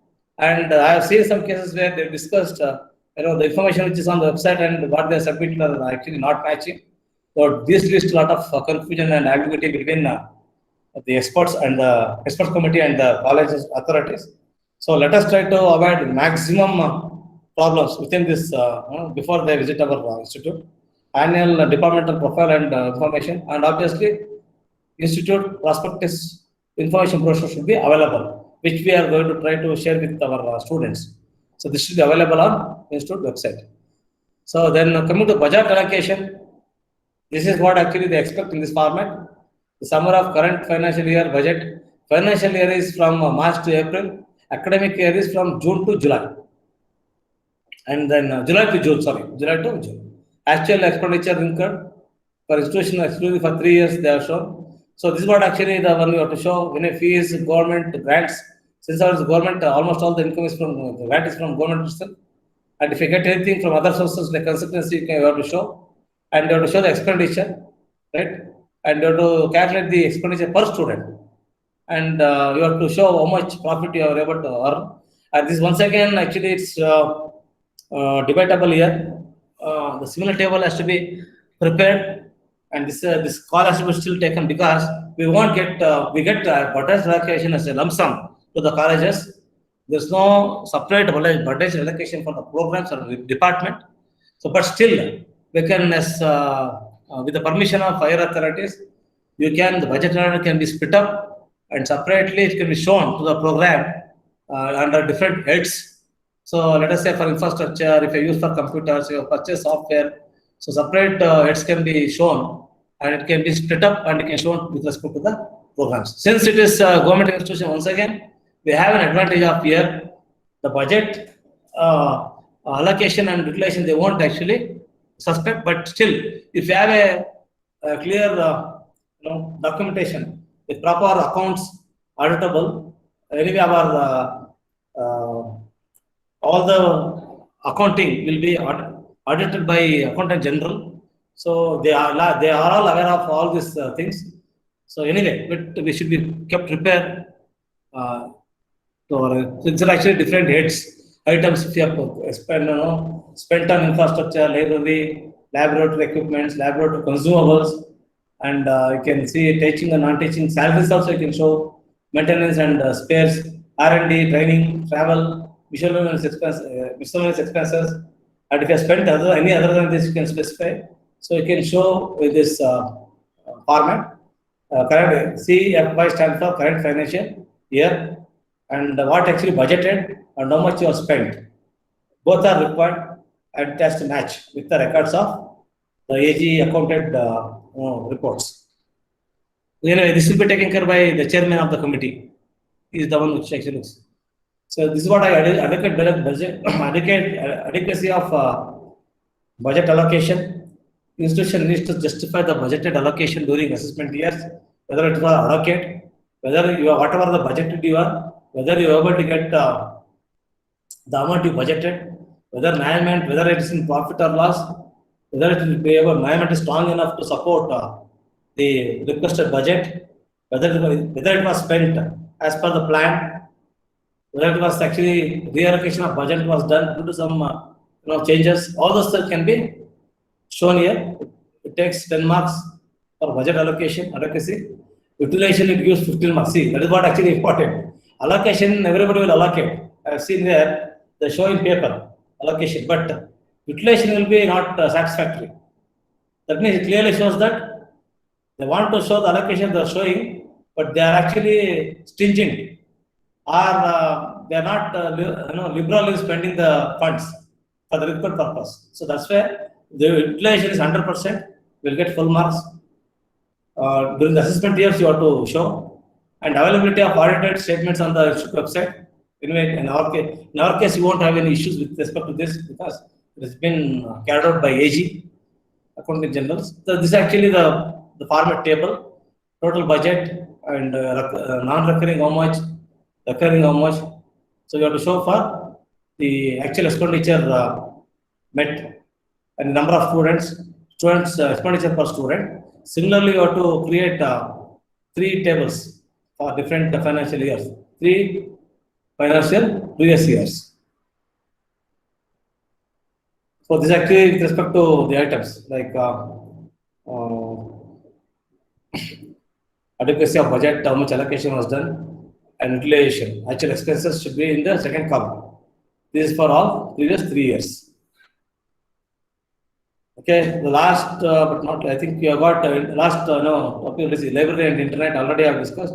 Anyway, we should have a zero report deficiency by ACT all previous academic years. That means at any given point of time, we should not have any shortage of books and internet facility.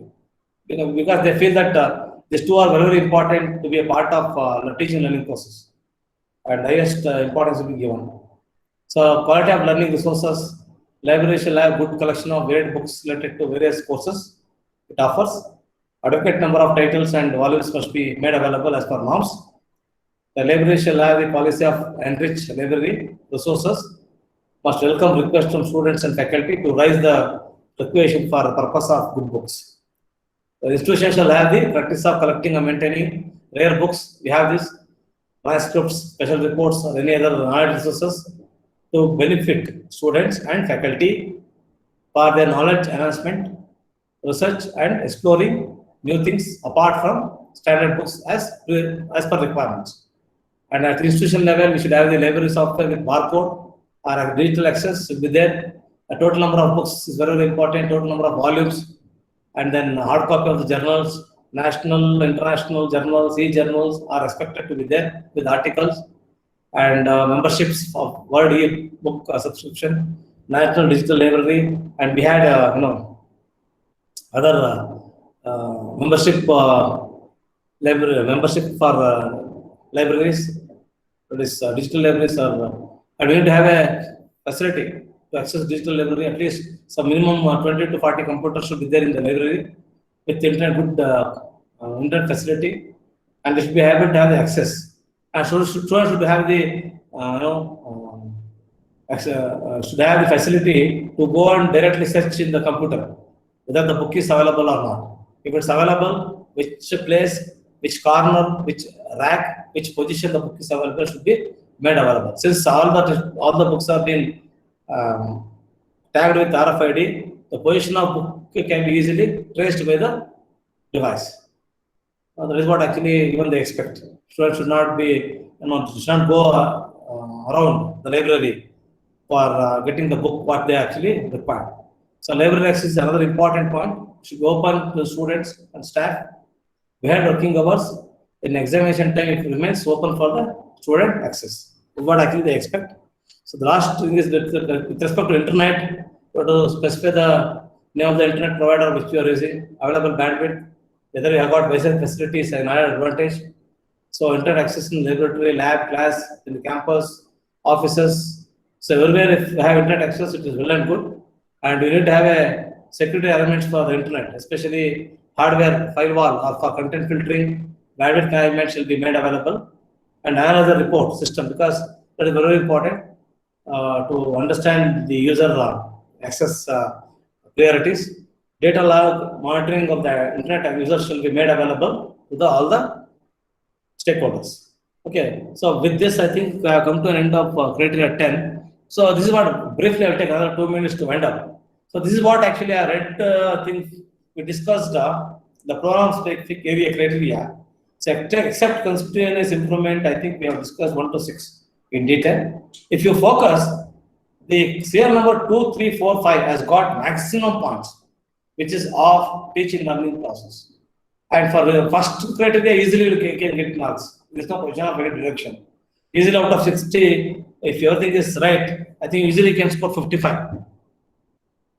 So program curriculum and teaching TLP, you can score, and 120 for course outcome and program outcomes and student performance. It's actually plays a vital role. And very, very important thing is yesterday we have 200 points for faculty information. So we are almost that is nothing but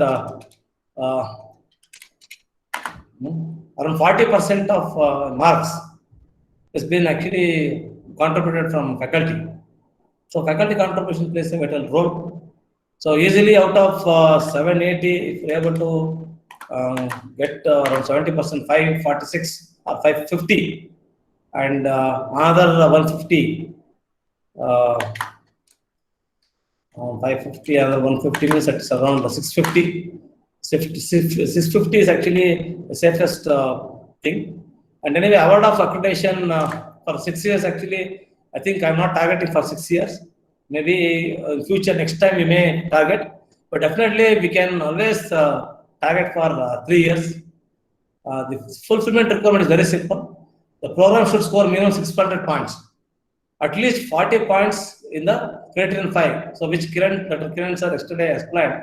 So out of 200, you should be able to get 40 points, mean 80 points is minimum. That is 200 out of 40% means nothing but 80 marks is must.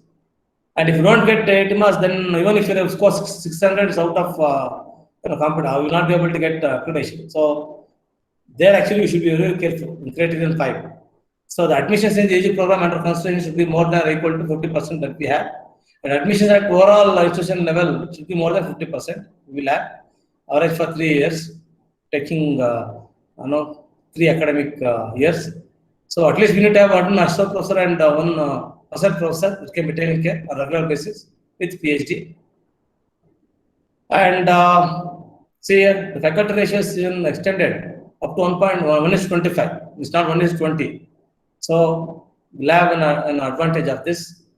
We will take the advantage. Number of pages available in the department should be greater than equal to 10% of the required number of faculty. So required number of faculty is 12 or 14. So it will be only one. One is sufficient. But I think almost all the colleges in this 4 colleges, we meet all these 5 criteria. So that way actually our honorable commissioner has chosen these 4 colleges. So having a lot of confidence on us that will definitely we are strong enough to get accreditation for our institutions. Anyway, so this comes to my end of my presentation. So it's actually a beginning, and we have a long way to go. Still, we have to discuss, work together. We have to come out with excellent SAR, and let us practice OBA as a part and parcel of our teaching learning process. So I thank organizers for giving me an opportunity to share my experience with MBA. If you have any questions, you can have questions. Any questions from participants?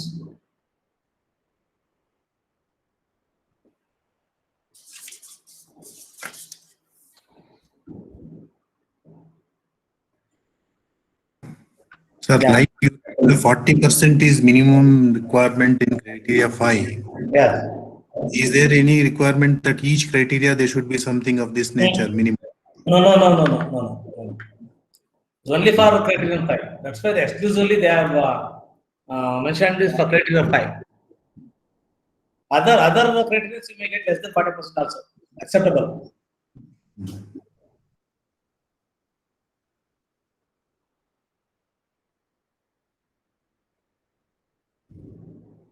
Yeah. Gururaj, Dr. Gururaj?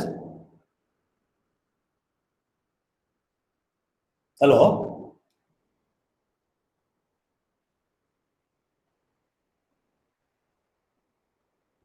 Hello?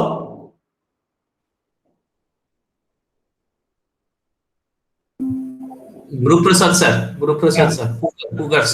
Guru Prasad, Pugar sir. Okay, I think. Sir, Sir, please, sir. Sir, please, sir. Prakash, sir. Sir ಇವರು ಗುರುರಾಜ್ ಅವ್ರು ಇಲ್ದಿದ್ರೆ ತಾವೇ ಇದು So, okay, yeah. I thank all the participants for patience listening continuously from 10:30. It shows the interest in NBA. Anyway, it's a great opportunity for me to share my experience, what I gained from all these years. And it's actually we have to consider this as an opportunity for all of us to exhibit our strengths. And there is no doubt that we are all competent enough, knowledgeable enough, and qualified enough with a lot of experience to get accreditation for our government engineering colleges. In future, let us try to first